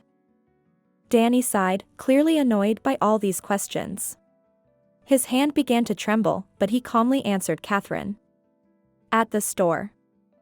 Catherine remained silent for a while, then continued to pester him. "Do you have any relatives? They probably aren't very happy that you spend all your time with my mom. She told me that you've been helping her a lot lately. Maybe your own family needs you too?" "Nobody needs me because..." He trailed off, his hand froze, and after a while, he turned to Catherine and calmly replied, "I don't have any relatives, so nobody needs me. Catherine, if you have any more questions, ask your mom. I'm not hiding anything, she knows everything about me. But I need to work, sorry." He turned away. Catherine understood that she wouldn't learn anything else from him. She stood there for a little while longer, then went inside the house. She stood by the window for a while, watching him and biting her lip. It was clear that something was deeply troubling her. 30 minutes later, Amanda arrived. She was in a good mood, looking forward to another day with her daughter. She wanted to suggest going to town in the evening, to see a movie or sit in a cafe. "You're up already? I didn't want to wake you. Look, I brought straws, they're fresh." I specifically ran to get them. I've been wanting to buy a waffle maker for a long time, but never got around to it.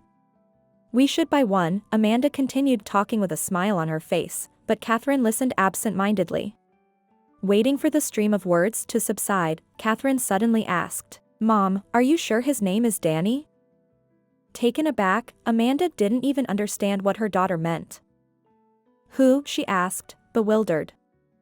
"Your helper, Mom." Amanda mechanically glanced towards the door. Then she blushed and replied. "Yes, his name is Danny, I'm sure," Amanda replied. "Why are you so sure? Have you seen his documents? Do you know anything about him and his past? Do you know something?" Catherine pressed. Amanda looked away. "Why would I ask for his documents? I didn't officially hire him. Everyone knows him, everyone is familiar with him, he's been living here for a long time." Catherine remained silent.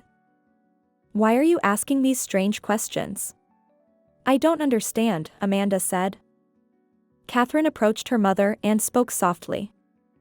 "You see, Mom, I have this feeling that I know him.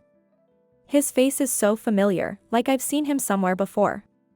I even figured out who he reminds me of." "Who?" Amanda asked, alarmed. "I have a friend named Velma, you must know her, I've talked about her a lot.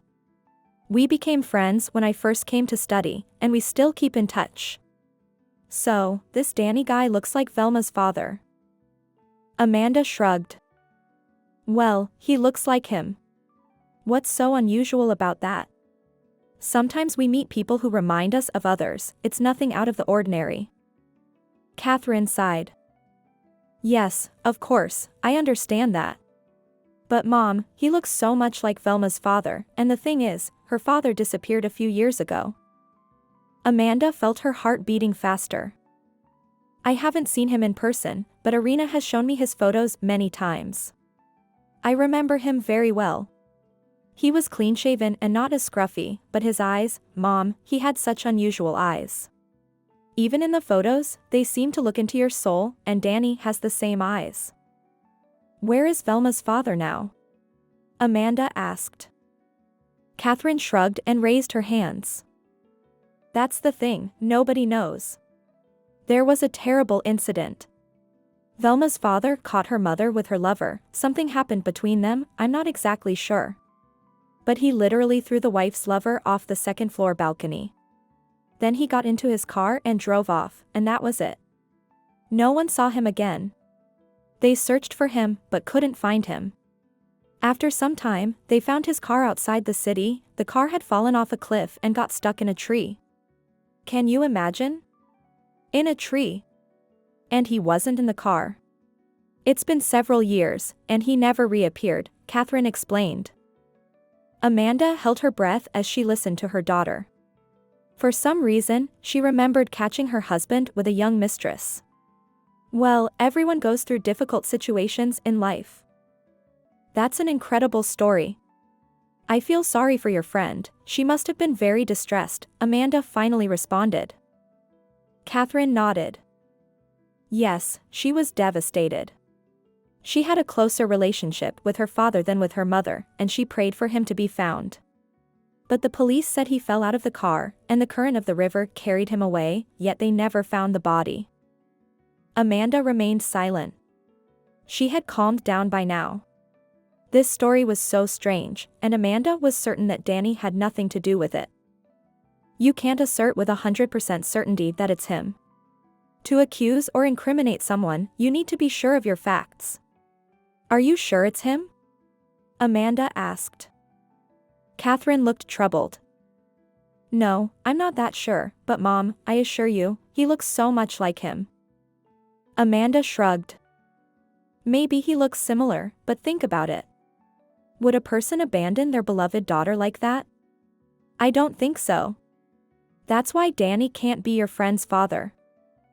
Catherine squinted her eyes and wrinkled her nose. She talked a bit more with her mother.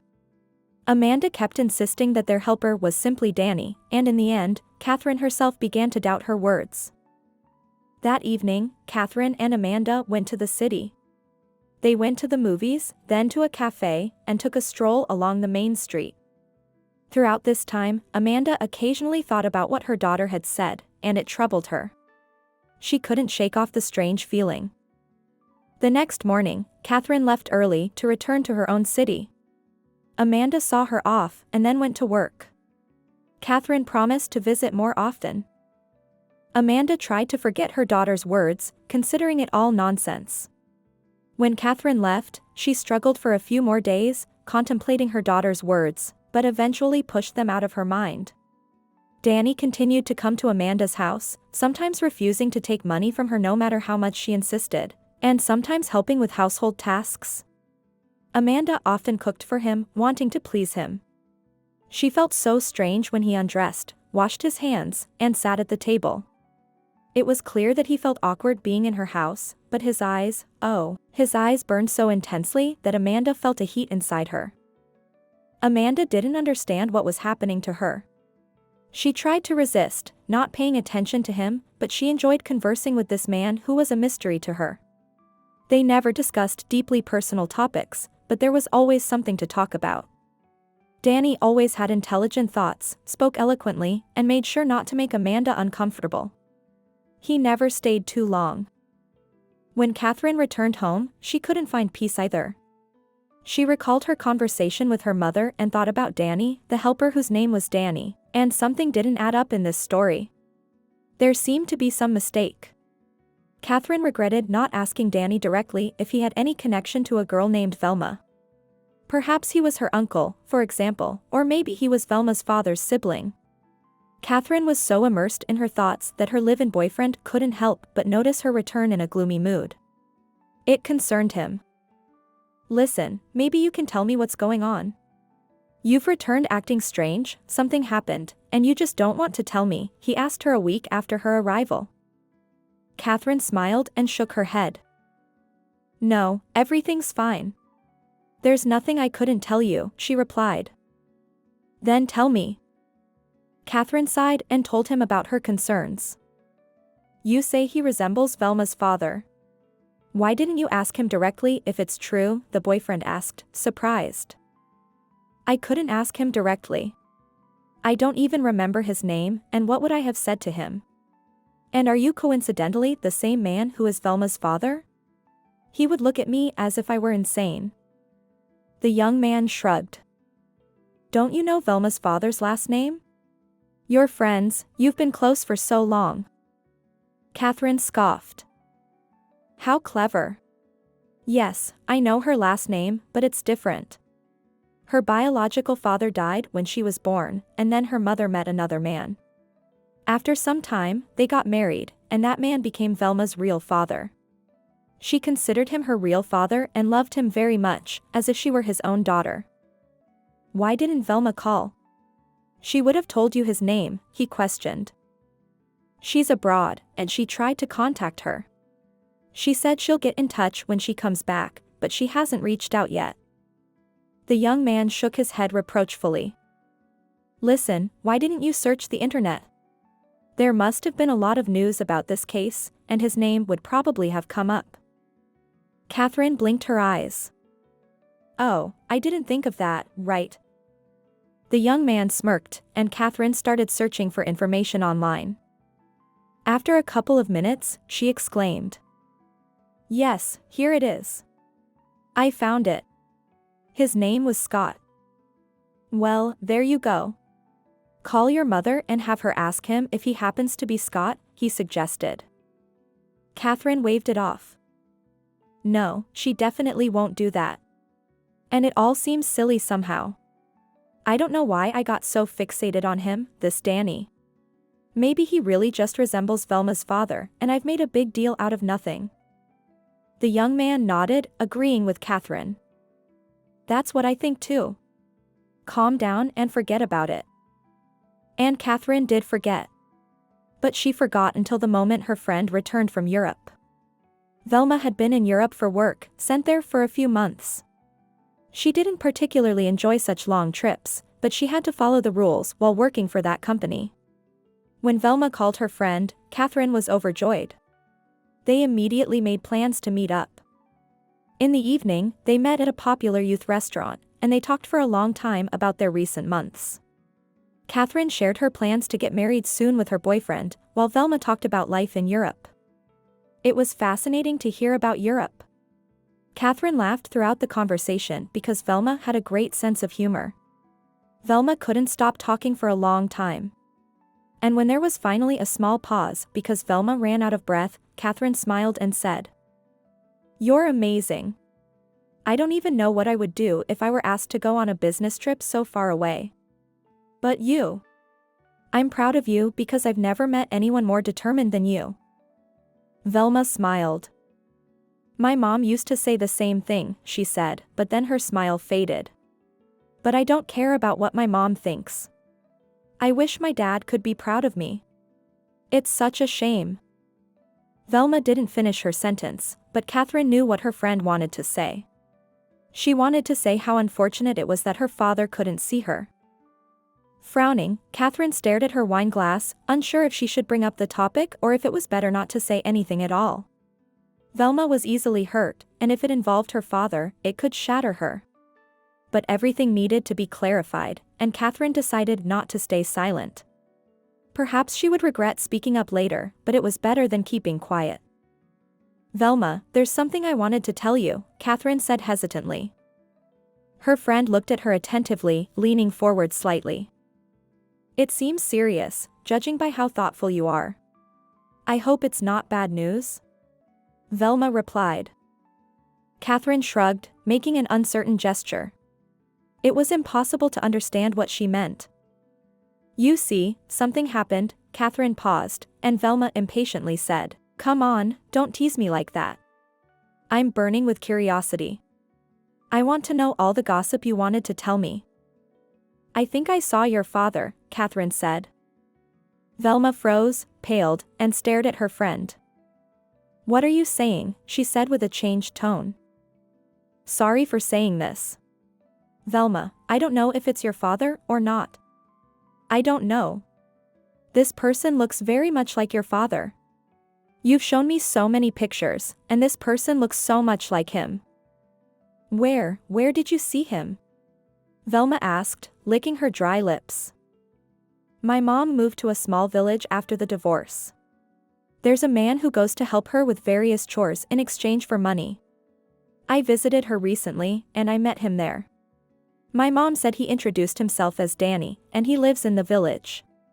He bears a strong resemblance to your father. I observed him for a long time. Of course, he has a beard and mustache, but the resemblance in the eyes is striking.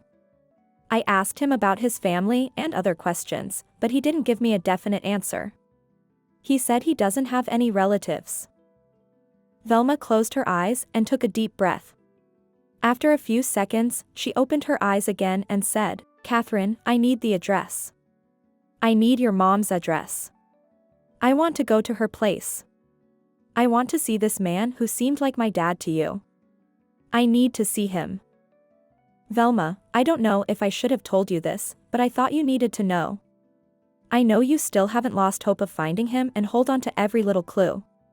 So I thought it was necessary to tell you about it. Of course, I'll give you my mom's address. I'll let her know that you're coming and ask her to accommodate you. However, I won't tell her that you want to see this man. I'll say something else. She shouldn't know why you're coming, otherwise, she might say something to that man, who knows?" And that's how they decided. The next day, Catherine called her mother. She told her that her friend was coming to the city on a business trip for a few days, and Catherine asked her mom to host her. Naturally, Amanda agreed. Velma immediately bought a train ticket, although she would have gladly bought a plane ticket. But there were no flights available for the next few days, and Velma desperately wanted to reach Catherine's mother as soon as possible. Amanda was surprised when her daughter asked for such a favor, but she was glad to have the opportunity to meet her daughter's close friend. It never crossed her mind that this was the same friend who had lost her father. Amanda wanted to meet Velma at the train station, but Velma declined. She had never been to this city before, and she wanted to take a taxi ride around town before going to Catherine's mother. After work, Amanda went home and Velma hadn't arrived yet. Amanda started preparing dinner to welcome her guest, and an hour later, Velma arrived by taxi. Amanda warmly greeted her guest, and Velma was surprised to see that her friend's mother was so young. Amanda arranged a guest room for Velma and went to set the table. Velma helped Amanda with the preparations. During dinner, they had many conversations. Velma didn't want to talk about her father. Amanda didn't ask about her family either. They mainly discussed topics related to Velma's studies, work, future plans, and desires. They also talked about Catherine. Amanda shared why she divorced her husband. They chatted until late at night, and neither of them felt the age difference. The next morning, Amanda was at home. It was Saturday, and she didn't have to go to work. Danny was supposed to come today. He had been coming less frequently lately due to less work, but he promised Amanda that he would clear the snow. It had snowed yesterday, and Amanda expected him to come today. She prepared breakfast for Velma and went to do laundry. Velma followed Amanda. She felt that she wouldn't be able to sleep anymore. She walked into the kitchen and took in the aroma of coffee. Velma felt like a little girl, as if her mom would come out any moment, smile at her, and say that she had made her delicious hot cocoa. Then her dad would come out, lift her up, and twirl her around the room while she squealed with happiness. But no, this wasn't her home, not her mom's kitchen. Her mom and dad weren't here. Velma poured herself a cup of coffee and approached the window. She shivered as it was chilly near the window. Holding the hot cup with her hands, Velma looked out at the yard. It had snowed, and the yard looked beautiful. She smiled, lost in her thoughts, when she heard the gate clink. Velma turned her gaze towards it as the gate opened, and a man entered the yard carrying a bag. Velma froze, watching the man. She gripped the cup so tightly that her fingertips turned white. She squinted, trying to get a better look at the man. Danny walked to the middle of the yard, cleared the snow off a wooden table, and placed his bag on it. He turned to face the window, took off his jacket, and carefully placed it in the bag, revealing an old jacket underneath. Velma observed his every move, then stared intently at his face. After a few seconds, she let out a suppressed gasp and whispered, "Dad." And then her fingers loosened, and the coffee cup fell to the floor. The cup shattered into pieces, making a loud, piercing sound. Within a second, Amanda rushed out of the bathroom. Startled, she looked around, saw Velma, and asked, "What happened?" But Velma didn't answer. She stepped over the shards of the cup and rushed to the door, not even putting on her jacket, wearing only her house slippers. Velma opened the door and ran out onto the street, leaving the door open behind her. She stumbled and slid through the snow, screaming hysterically, "Dad, Daddy, Papa." Danny flinched and dropped the jacket. He turned around, his eyes wide open, staring at Velma, who was trying to reach him. Amanda watched the whole scene with astonishment, as if she had seen a ghost. She wanted to run after the girl to stop her, but she couldn't move. It was as if she was rooted to the spot. "Daddy, Daddy, I found you." "Oh my God, I can't believe it." "I found you, Daddy," Velma mumbled through her sobs. And Danny, or rather Scott, with wide eyes, tightly embraced the girl, caressing her back. Velma cried uncontrollably. "Dad, Daddy, I've found you," she kept saying. Amanda stepped onto the porch, her mouth wide open, watching the entire scene. She didn't know what to do, but it was at that moment, when Danny's lips trembled and he hugged the girl tightly, that Amanda realized he knew Velma, which meant she was right, he was her father. "Dad, Daddy, I found you." "Oh my God, I can't believe it." "I found you, Daddy," Velma mumbled through her sobs. And Danny, or rather Scott, with wide eyes, tightly embraced the girl, caressing her back. Velma cried uncontrollably. "Dad, Daddy, I've found you," she kept saying. Amanda put on her coat, her eyes filled with tears, and grabbed Velma's coat. She approached them and draped the coat over Velma's shoulders. "Go inside, I beg you." "She's practically undressed, she'll catch a cold," Amanda pleaded. But Velma didn't hear her, she kept crying and crying. Then Danny nodded and led his daughter into the house, and Velma obediently followed him. After some time, Velma was able to calm down. Amanda brewed strong sweet tea for everyone, and Velma held her father's hand, looking into his eyes. Danny, or rather Scott, slowly smiled, but tears still lingered in his eyes. "So, you're Velma's father?" Amanda asked. Scott nodded. "Why didn't you tell us who you were right away? We wouldn't have wasted all this time, we could have found your relatives. I would have helped you." Scott sighed and looked at Amanda. "I guess that's what I should have done, but I didn't," he replied. "Why, Dad, why?" "We were looking for you. I was looking for you. Nobody could tell if you were alive, I was going crazy," Velma cried. "Because I would have been thrown in jail," Scott shouted. Velma was stunned, and Amanda's mouth fell open in astonishment. She couldn't recover from the shock. Not only did Danny turn out not to be Danny, but he also had his memory intact. He had been deceiving everyone all this time, and Amanda couldn't fathom why he did it, why he willingly lived in an abandoned, unheated house, without amenities, without means to survive, without family. He was hiding, but from what? And now he was talking about jail. It meant he was guilty of something. They would have imprisoned him, and that's why he ran away, leaving his family and daughter behind. He went through with it because he got scared, because he was afraid for his family. "Dad, what prison are you talking about?" Velma asked, staring at her father intently. Scott looked at his daughter, and the angry expression immediately left his face. He examined every feature of her face, every freckle, as if he wanted to memorize her forever. "Scott, tell us about what prison you're referring to," Amanda said. Scott looked at her attentively, and he told her the whole story. Not about the prison, but the entire story from the very beginning. When Scott met Joyce, he fell in love with her instantly. She seemed like an angel descended from heaven. Her beautiful hair glistened as if thousands of snowflakes were scattered on it. Her lips enticed everyone, and her eyes were so expressive. He had never seen eyes like hers before. Joyce was perfection to him, and he dreamt of making her his wife. She agreed to be with him right away when he proposed, but deep down, she was waiting for a more advantageous match. Scott was too simple for her.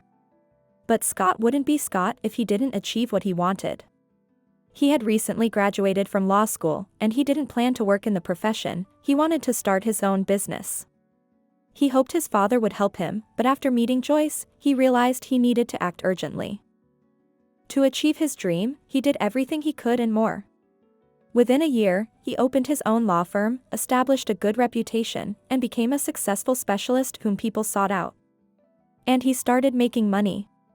All of this was for Joyce, for the purpose of marrying her. Joyce was not a foolish girl. She realized that Scott was a promising young man and that she could confidently marry him because he could already provide for her. So when he proposed to her again, she agreed. Scott was over the moon with happiness. He wanted to get married quickly and take his beautiful wife somewhere abroad. However, Joyce had different plans. She wanted a lavish wedding with many guests, and she wanted to have the most expensive and unique dress. All of this required a lot of money, but Scott spared no expense. He constantly told himself that he would earn more, as long as his beloved Joyce was with him, as long as she was happy and satisfied. The day before the wedding, his beloved Joyce burst into tears and revealed a secret to him. It turned out she was already married, and she even had a child. When she gave birth, her husband died, and she was left alone. Joyce couldn't handle taking care of the child on her own after her husband's death, so she sent the child to her mother, and the girl has been living with her grandmother ever since. Joyce apologized for the lie. She believed that nobody would love her with a child, and that's why she didn't tell Scott anything. Only now, when she truly loved him, did she realize that she couldn't keep it a secret any longer. Joyce said that if Scott canceled the wedding and all the plans right away, she would accept his decision obediently. She was at fault for deceiving him, and she was ready to face the consequences. But Scott didn't punish his fiancée. Of course, it was a shock for him to learn that his fiancée already belonged to someone else, and that she had a child, but he understood that he didn't have to be her first. That decision was up to each individual. She could have been happy with her late husband, but fate had other plans. She shouldn't have to pay for that, she had the right to be happy. Scott was ready to make her happy, so he told her that everything was still on, and Joyce was immensely relieved. She was ready to shout it to the world. When Scott asked about the child, Joyce simply said, "I'll call my mom and tell her that we're coming to pick up my daughter. Her name is Velma.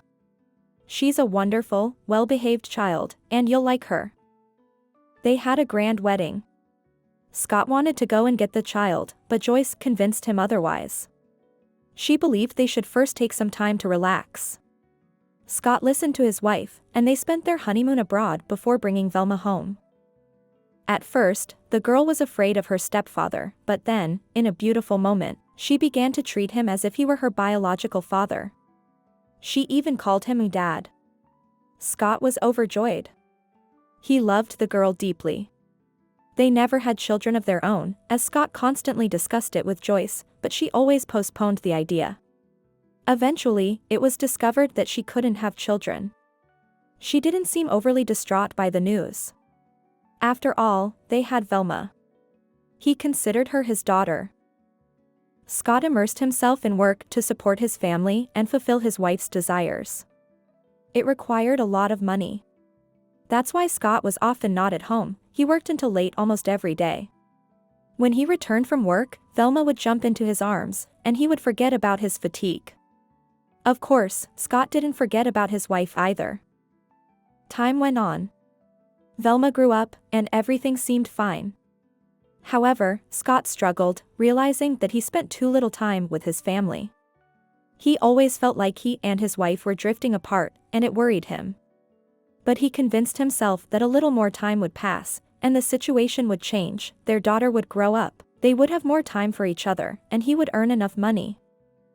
In his plans, he wanted to establish a law firm that would operate under his leadership, allowing him to no longer work himself.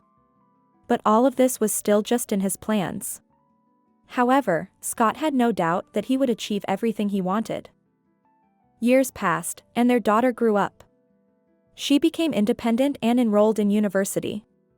Scott managed to accomplish what he had set out to do. He now had a successful firm with many specialists working under his guidance in various fields. He still provided consultations, but not as frequently as before, and he had more free time. He had a deputy who handled his responsibilities excellently, and Scott could rely on him. Now Scott decided that it was time to dedicate more time to his wife. He dreamed of traveling with her and showing her the world. While they regularly went on vacations, he wanted something more. He wanted to travel the world, visit different countries, and explore different continents. He still remembered the evening when he surprised his wife by secretly purchasing a vacation package to Australia. It was after she expressed a desire to visit the country while watching a program about the culture of different nations. Scott thought that they could start with a trip to Australia. However, his wife's reaction to the vacation was not at all what he expected. She didn't get upset, disappointed, surprised, or even happy. She simply became furious. She was enraged. "Are you out of your mind? What are you doing? Why did you book the vacation without consulting me? Did you even ask me if I could? I'm speechless. Do you really think I'm just an empty space for you? Do you think I should only desire what you want?" She yelled when he presented her with the envelope containing the travel documents and tickets. "What happened?" Scott asked, bewildered at her reaction. "What happened? You still ask what happened? This is what happened. You didn't even consider my plans, and you should have discussed it with me. I enrolled in a massage course, and I have an appointment with a cosmetologist. It's a very important visit. I've been waiting for this specialist for a long time. If I cancel, I'll have to wait another 6 months, and that's absolutely inconvenient for me. Do you even know how many things I need to cancel or reschedule to go on this trip? And what? Do you think I should go on a trip with gray hair, without a manicure and pedicure, without the necessary things? You think I should just take off like that, right? Of course, that's how you would do it, but for me, it takes at least 3 weeks to prepare for a trip. And you're giving me only 5 days for everything. Wow, I didn't expect this from you. Scott was perplexed. Perhaps she was right, and he should have informed her about the trip in advance, but he thought she would at least be somewhat pleased. However, everything went wrong. As a result, they never made it to Australia. From then on, Scott tried to discuss all trips with his wife, but they still traveled very rarely, and only to the places she wanted, not him. Everything was not as he had dreamed. His relationship with his wife was not the same. He thought that traveling together would bring them closer, but it turned out to be the opposite. They grew further apart. And then she started refusing to go on trips altogether, saying that it didn't interest her and that she had an interesting life in the city. She claimed that the constant flights, moves, hotels, and ghost houses exhausted her.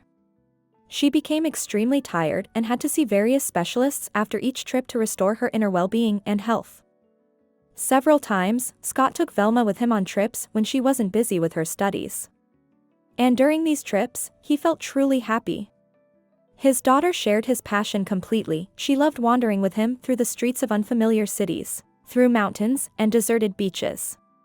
She never tried to drag him into restaurants, shops, or shopping centers like Joyce did when they vacationed in big cities. Velma loved untouched nature, unexplored places, and unusual routes. It was with his daughter that Scott found solace and happiness, grateful that they understood each other without words. However, Velma couldn't travel with him all the time. She had her own responsibilities, problems, studies, and friends. Scott continued his attempts to improve his relationship with Joyce. One day, Joyce lost control.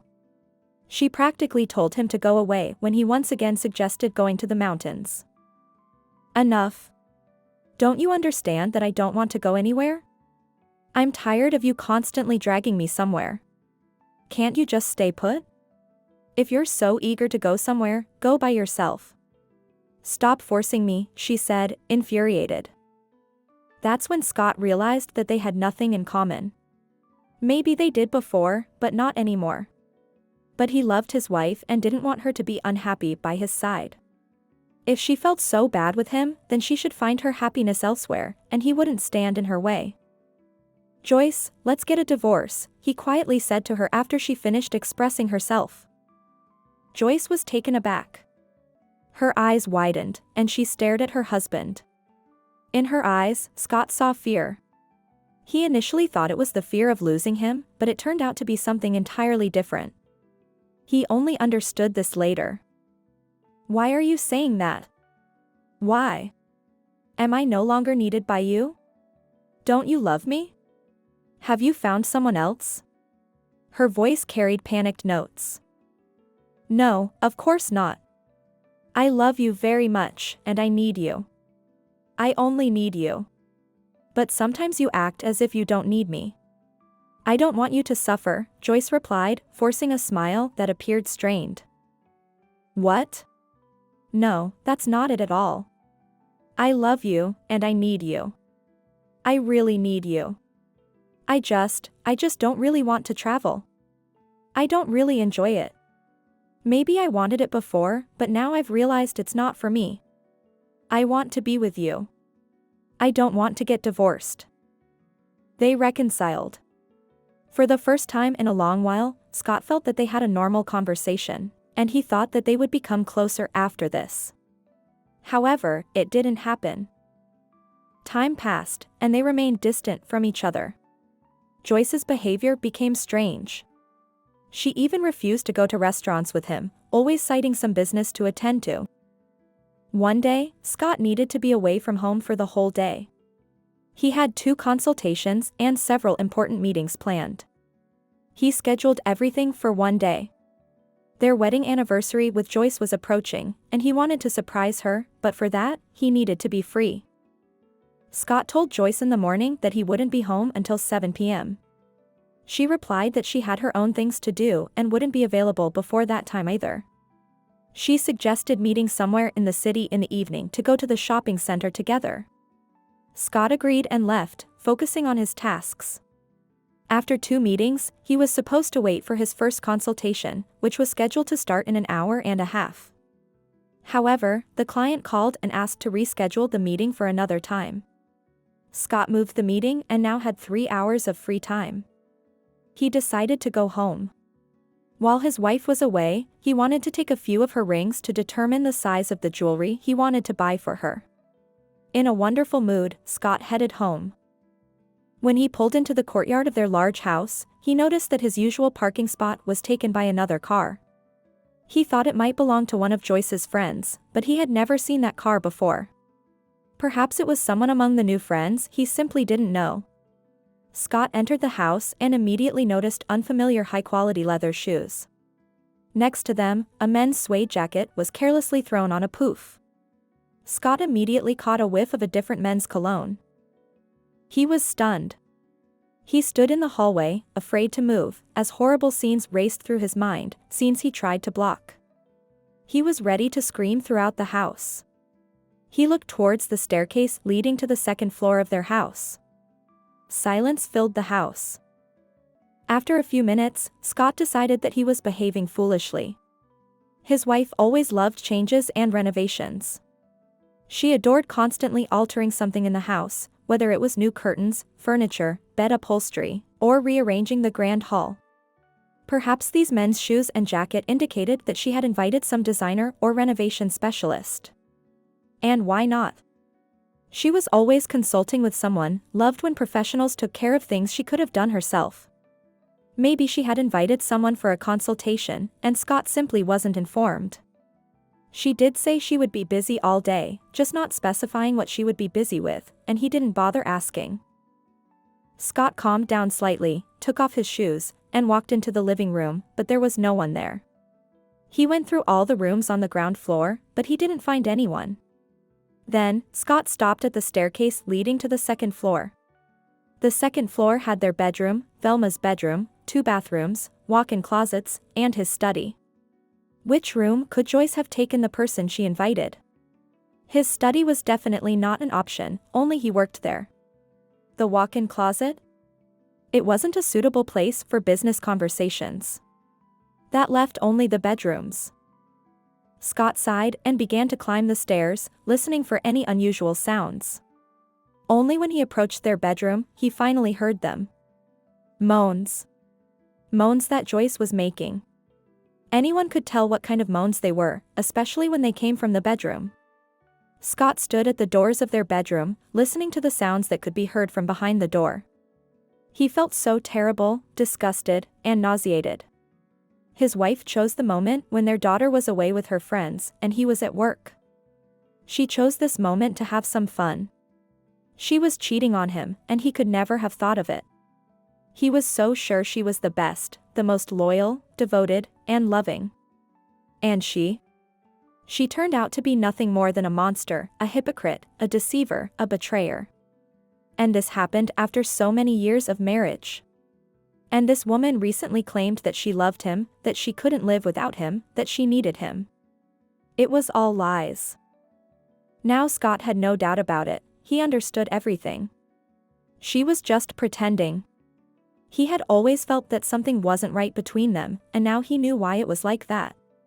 She simply didn't love him, she only needed him to fulfill her whims, to provide for her. She wanted him to give her the life she desired, and he happily did it for her while she used him and entertained herself with another man. Or men. Who knows now? Perhaps she had been cheating on him for a long time with multiple men. Scott stood there for a long time, hesitating to enter, because he knew that as soon as he did, he might lose control, and it wouldn't lead to anything good. But when he heard the voice of another man, followed by his wife's happy laughter, he felt like a bull being taunted with a red cloth. It was too much. His wife hadn't laughed like that with him in a long time, and here she was, laughing with satisfaction. Scott took a step forward and swung the bedroom door wide open. The room was brightly lit, the curtains were drawn, and Joyce and her lover were on the bed. Joyce screamed when she saw Scott. Covering her chest with the sheets, she rolled onto her side and stared at her husband, shaking her head slightly in disbelief. The unfamiliar man was quite young, about 10 years younger than Scott, that's for sure. His eyes widened as he looked back and forth between Joyce and Scott. "Joyce, you said." The guy began, but Joyce immediately silenced him. "Shut up." Scott blocked the exit from the bedroom, folded his arms across his chest, and scowled, trying to contain his anger. "So, this is what you had planned for today? Spending the whole day with your lover in our house, in our bed? Excellent. I must say, it came as a complete surprise to me. But now I understand everything. I couldn't figure out what was happening between us, Joyce, but now I do. You're just... I don't even know what to call you." Joyce remained silent, while her lover tried to get up from the bed, picking up his scattered belongings from the floor. "Wait. I haven't finished yet. Where do you think you're going?" Scott said with barely contained rage. The guy glanced at Scott and snorted, continuing to gather his things. "I didn't sign up for this. I don't need these family disputes. I'm leaving now, and you two can keep talking. I have no intention of getting involved in this." And that was it. It was the last straw for Scott. He turned crimson with anger and took a step towards Joyce's lover. "What? You're not going to get involved? Really? Well, how else can it be when you're the main participant in our, let's say, disputes? You are the reason for our argument. I believe you should be involved in this." The wife's lover didn't say anything, stood up, and, using his clothes as cover, prepared to leave. "Scott, no, please. I'm begging you," Joyce pleaded, realizing that her husband was on the edge. But Scott didn't listen to her, of course. He had listened to her for far too long, neglecting himself and everything else, and now he was going to do what he wanted. Joyce's lover stood on the same level as Scott. And then Scott grabbed him by the shoulders so forcefully that the guy dropped his clothes. With wide eyes, he stared at Joyce's husband, clearly not expecting such strength from him. Suddenly, Scott released the guy and punched him in the face. The guy fell to the floor like a sack. "Scott, no. Don't do this, you'll kill him. Please, I beg you, let him go," Joyce cried out in fear. The wife's lover got up and glared at Scott angrily, blood dripping from his nose. You broke my nose, what are you doing?" the wife's lover shouted. "You got what you deserved, didn't you?" "And that wasn't even a hard hit," Scott replied with barely contained anger. The guy wiped his mouth with the back of his hand and looked at it. His eyes narrowed with fury. "And what will you prove with this? You'd better learn how to satisfy your own wife," he said. As soon as he uttered those words, he sealed his own fate. Scott growled and lunged at the guy. Joyce screamed in horror. "Scott, don't touch him, let him go. Please, don't do this," she pleaded. But Scott paid no attention to his unfaithful wife. She no longer existed to him. He didn't even hear her. Scott hit the guy several more times, and when he heard him laughing, he completely lost control. He grabbed him and dragged him towards the balcony. "No, Scott, no. What are you planning? Stop before it's too late," Joyce screamed, trying to free herself from the sheets. Scott opened the balcony door and pulled the wife's lover outside. Then he lifted him up and, looking him straight in the face, growled, "You'll learn what it's like to mess with other men's wives. Consider this a lesson." And he tossed the guy over the railing, releasing his grip. The guy plummeted down from the second floor, and when he landed on the lawn, Scott snapped out of his rage as if a veil had been lifted from his eyes. He suddenly realized what he had done. He heard Joyce's screams of terror as she was afraid to step onto the balcony. Scott looked down. The wife's lover lay on the flower bed, his eyes closed, motionless. I killed him. He's dead. I killed him. I did it with my own hands. I killed a man," Scott repeated quietly, staring down. Then he quickly entered the house and hissed at his wife. "Shut up," I said, "shut up. Close your mouth." Joyce covered her mouth with her hands and fell silent, staring at her husband in horror, unable to believe what he had done. "What have you done? Idiot, what have you done, Scott?" she whispered. After a few minutes, he realized that he had ruined not only his own life but also his daughter's. He would be called a murderer, he would be imprisoned for what he had done, he would be judged, and then locked up, never able to look his daughter in the eyes again. He had made a terrible mistake, everything had changed forever, and that's when Scott decided to run. He decided to leave everything behind and hide. They wouldn't find him, he would disappear, vanish, and no one would find him. He thought it would be better to hide, live a life of complete solitude, rather than being imprisoned. Scott quickly went into his office, took all the money from the safe. Then he hurried to his car. As he left the house, he didn't even look in the direction where the wife's lover lay on the ground. He got into the car and swiftly drove it out of the driveway. He left, thinking that he was leaving forever.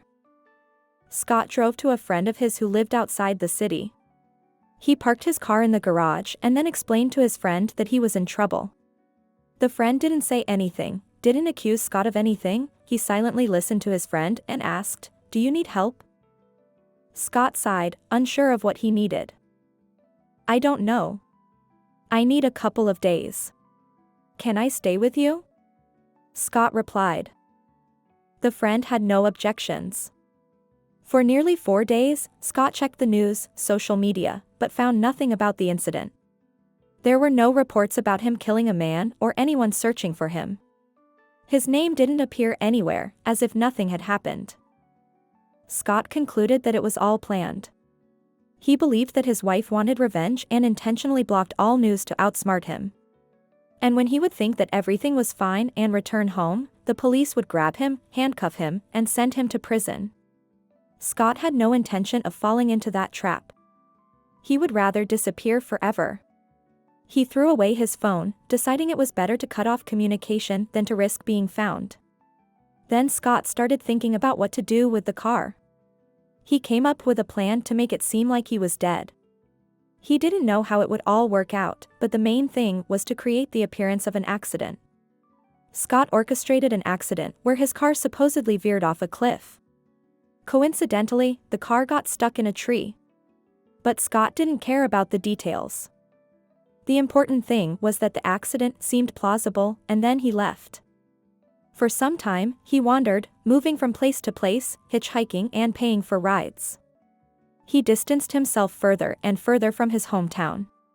He lost track of time and couldn't fathom how far he had gone. Sometimes he had to sleep on the streets, and then his money started running out. A few months later, he woke up near Amanda's garden. He didn't try to approach the garden itself, but stumbled upon a village where he found an abandoned house. He decided to spend the night in this abandoned house, and then he stayed for another night, and another. When he realized that no one would come to this house, that it was unwanted, he simply continued living there.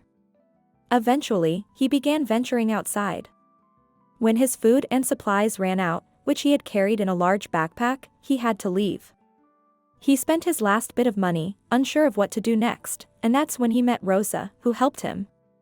Eventually, he started interacting with other people, found work, earning some form of payment for it. Of course, Scott felt incredibly lonely, but he had chosen this path for himself. He only regretted that he would never see his daughter again. How much he missed her, but he couldn't turn back time.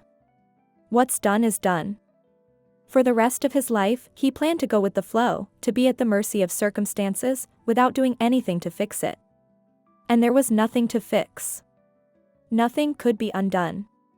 It was beyond his control. When Scott finished telling his story, his daughter cried. Her face was wet with tears. The girl held his hand but couldn't stop crying. Scott gently stroked his daughter's cheek. "Forgive me, my dear, for making you listen to all of this. I didn't want any of it, believe me, please. I didn't want any of this to happen. I'm so sorry that it turned out this way. I made a mistake, and now I have to pay for it. That's why I'm crying. Now I will pay for it for the rest of my life. I really hope you won't tell anyone that you found me. Forget that I exist. After all, I'm not your real father. You should leave me here and forget about me. Live your life and be happy. And please forgive me if you can. I don't need anything else. But Velma vehemently shook her head. Dad, you don't understand, you're wrong. You didn't do anything. Dad, can you hear me? You're not to blame for anything. You didn't kill him. He's alive. He's very much alive, Dad. He's fine. When Scott heard those words, he opened his mouth in astonishment, his hands trembled. What? What did you say? He said, his voice breaking. Velma wiped away her tears and said it again. Dad, that guy is alive. He didn't even hurt himself. I know who you're talking about. After you disappeared, Mom started openly dating a guy. I think it's him. He had a slight limp, probably from the fall, but he was fine. I'm certain it was him. One day, I overheard them talking about you, and the guy said he would never forgive you. And it's good that you disappeared. When they saw me, they stopped talking about it. Now I understand that it was him. Mom didn't tell me anything about it. She just said that you had a fight and you wanted to leave. I said we should look for you, but she said you made the decision to leave. And then they found your car, and everyone started saying that you were dead. But I didn't believe it. Time passed, but I didn't believe that you were dead. And Mom was so calm, I didn't understand why she was so calm. I didn't know anything. I knew nothing. I only found out now. How could Mom do this? Amanda stood off to the side, watching her father and sister. When Scott began his story, he didn't look at Amanda, he looked at his daughter. His story was meant for her, and Amanda felt like an outsider in the room with them. She couldn't leave, she seemed glued to the spot, frozen, as she listened to what Scott was saying. And now Amanda felt that she had to leave and let them be alone. But as she started to move, Velma turned to her. Thank you, Amanda, for helping my father. I'm so grateful to you. If it weren't for you, if Catherine hadn't seen my dad, she wouldn't have told me any of this. Maybe I would have never found out that he's alive. And you helped him, gave him work, fed him. I'll be grateful to you for the rest of my life. Amanda blushed. Oh, it wasn't my merit, it just happened that way, she said. But Scott shook his head and approached Amanda. He took her hands, and Amanda flinched at his touch. No, you deserve credit. You truly helped me a lot. All those things, food, money, I know that much of it wasn't necessary, but you still reached out to me, paid me. I felt that you genuinely wanted to help me. Amanda blushed even more. What did he feel for her? She always tried to behave naturally, unaffected. She tried not to show that he made her uncomfortable. Did he notice something? I just could help you, and I did. That's all, she muttered. Scott frowned and asked again, just that? That's the only reason you helped? Amanda gently freed her hands from his grip and tried to respond as casually as possible. I would help any person in need, whether they were a misfit or an alcoholic. It doesn't matter to me. Scott's expression changed, and he nodded. Well, thank you. I'm grateful to you. Perhaps every day you were afraid that I would become unruly or drunk. I apologize for the trouble. I'll compensate you for all your expenses and worries. Amanda wanted to say that she didn't need any compensation because she did it for him and herself, but his voice was so cold that she realized he was offended. It wasn't worth talking to him then. Let everything remain as it is. Dad, will you come back home? Please, I'm begging you. Let's go home. Mom has been living with a man for a long time, and we hardly communicate. She doesn't understand me and gets angry with me all the time, as if I'm to blame for something. And I was just judging her for living her life as if nothing happened. I only realized now what it was all about. Please, Dad, let's go back home, Velma pleaded. Scott looked at Amanda, who turned away from them and pretended to be occupied with something. He sighed and glanced at his daughter, then smiled. All right, let's go back home. Velma rushed to hug him, and Amanda, standing with her back to them, tightly closed her eyes to hold back tears. She couldn't cry, she had no right to.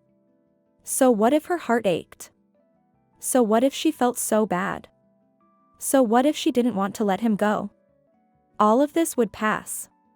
She had no right to keep him here. His daughter wanted him to return. And he wanted that too. She would stay in her own home, where she belonged. An hour later, Velma and Scott left. Amanda bid them farewell, and Velma hugged Amanda tightly, continuing to express her gratitude. Scott simply extended his hand, indicating that he wanted to say something, but after the handshake, Amanda walked towards the gate, trying to hide her unease. Scott didn't say anything.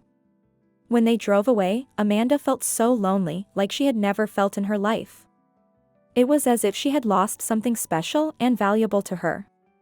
When she realized that no one would come to help her in the yard or the house anymore, when she realized that she would never smile at her assistant again, never treat him to something delicious, and that her weekends would be lonely and monotonous, she cried.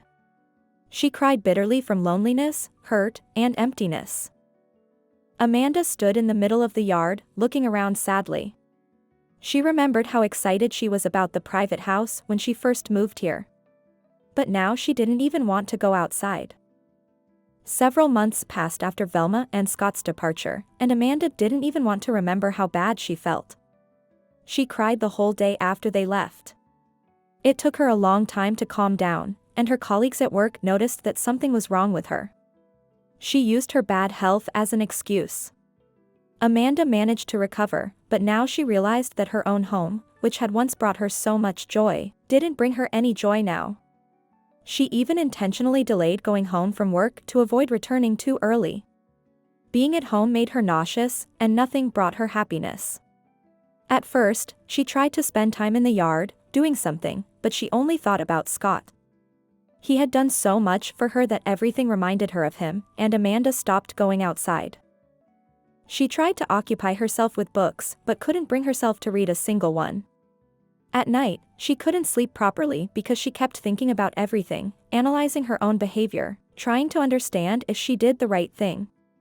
And after some time, she finally admitted to herself that she had fallen in love with this strange man who had always helped her. She had fallen in love with Danny, which felt very strange to her. She had never thought that it could be so easy to fall in love. Was it even possible? They didn't show any signs of affection toward each other, they didn't go on dates or talk about their feelings. There was nothing that facilitated the emergence of this deep emotion. But it still happened. She was finally able to admit it. And when she did, she realized that she had made a mistake. She shouldn't have simply let Scott go. She should have somehow hinted or directly told him that she wanted him to stay. But then Amanda realized that she had done the right thing. He was married. Even if his wife cheated on him, they were bound by the ties of marriage. He had a daughter who wanted him to come back home. Who was she to dictate her terms to him?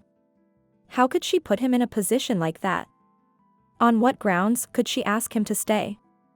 And then Amanda accepted the way things had turned out in her life. She couldn't do anything in this situation. There was no point in crying or torturing herself. Initially, she had nothing to do with Scott other than the desire to help, which she now admitted she had fallen in love with him, but back then it was just a desire to help. In reality, Amanda herself didn't understand what she fell in love with, even when she paid for him at the store. Of course, she would never understand it because she never believed in love at first sight. But it was in that moment when he first looked at her that this deep feeling began. Amanda sighed once again and muttered to herself, "No, this is just impossible. Where am I going to put this swing, and will they assemble it for me? I hope they will, I'll pay them." She looked at her watch. The delivery was an hour late, but Amanda didn't have the energy to get angry anymore. She didn't care whether they would come or not. After 10 minutes, a truck arrived, and the movers quickly unloaded the garden set. They scattered the woven chairs, table, swing, hanging chair, and canopy in the middle of the yard.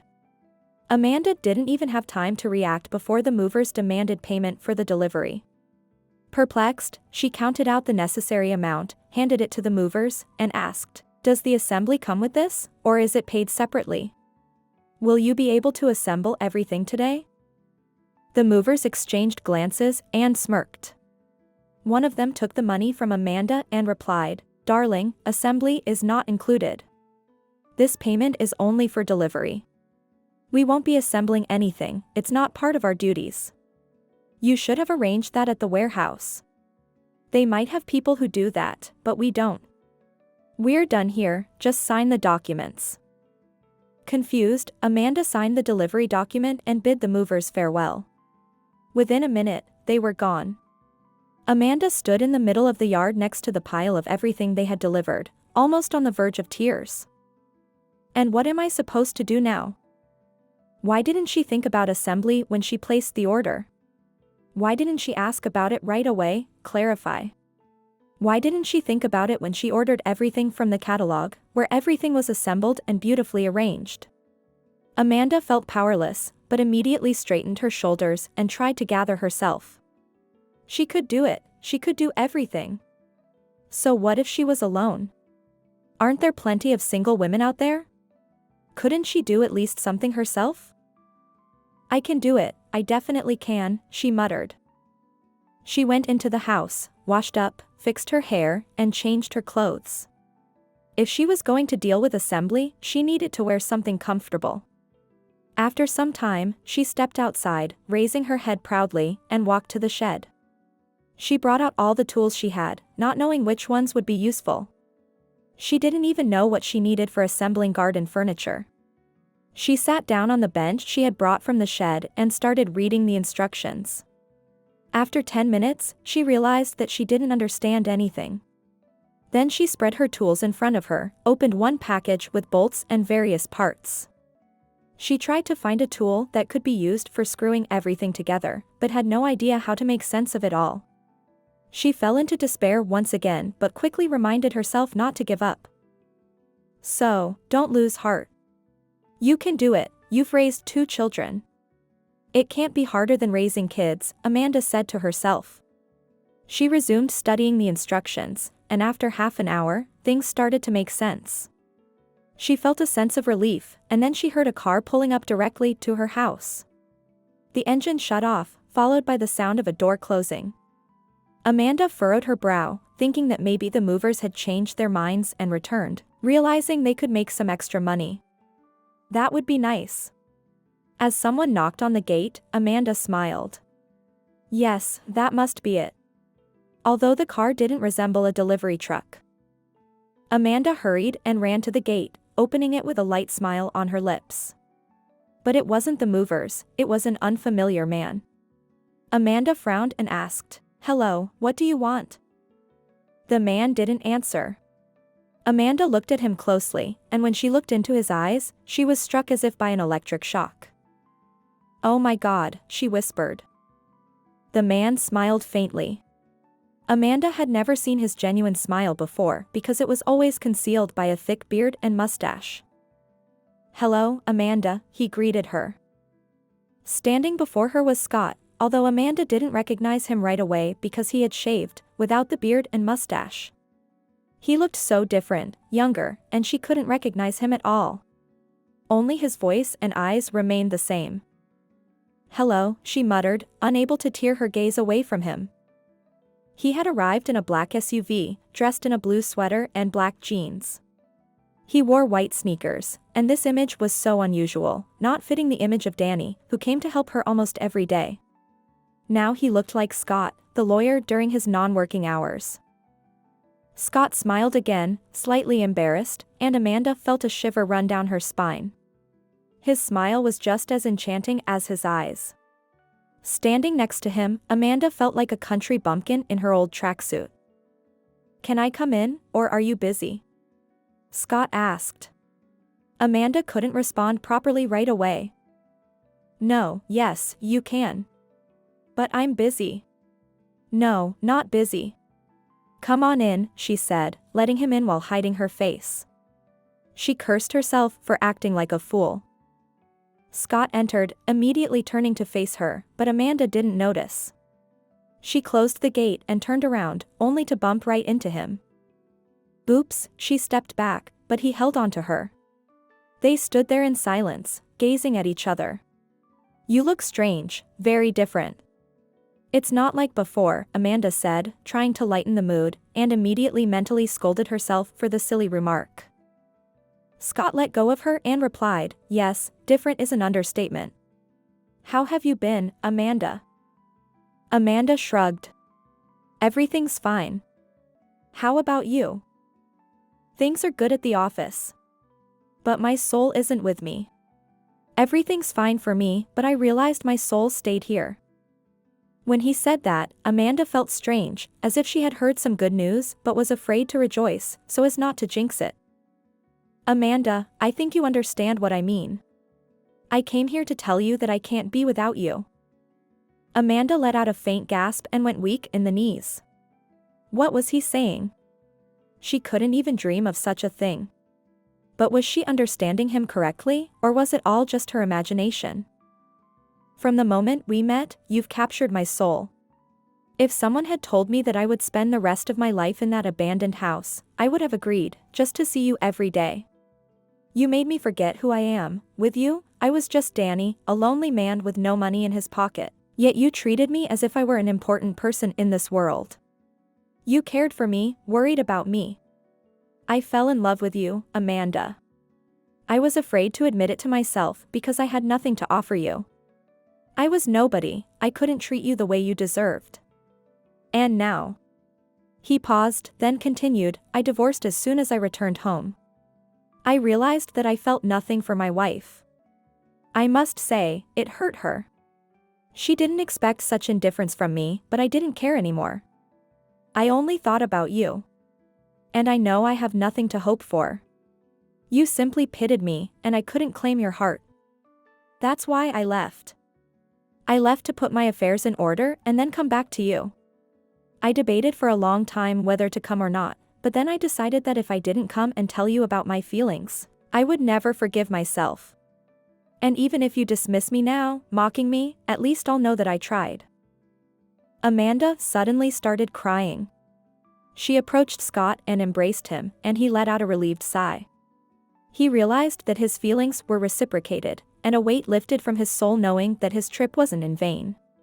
He held her tightly, burying his face in her hair, inhaling her scent that he had experienced countless times before when she was near him, back in the days when he was just homeless Danny, when he amounted to nothing.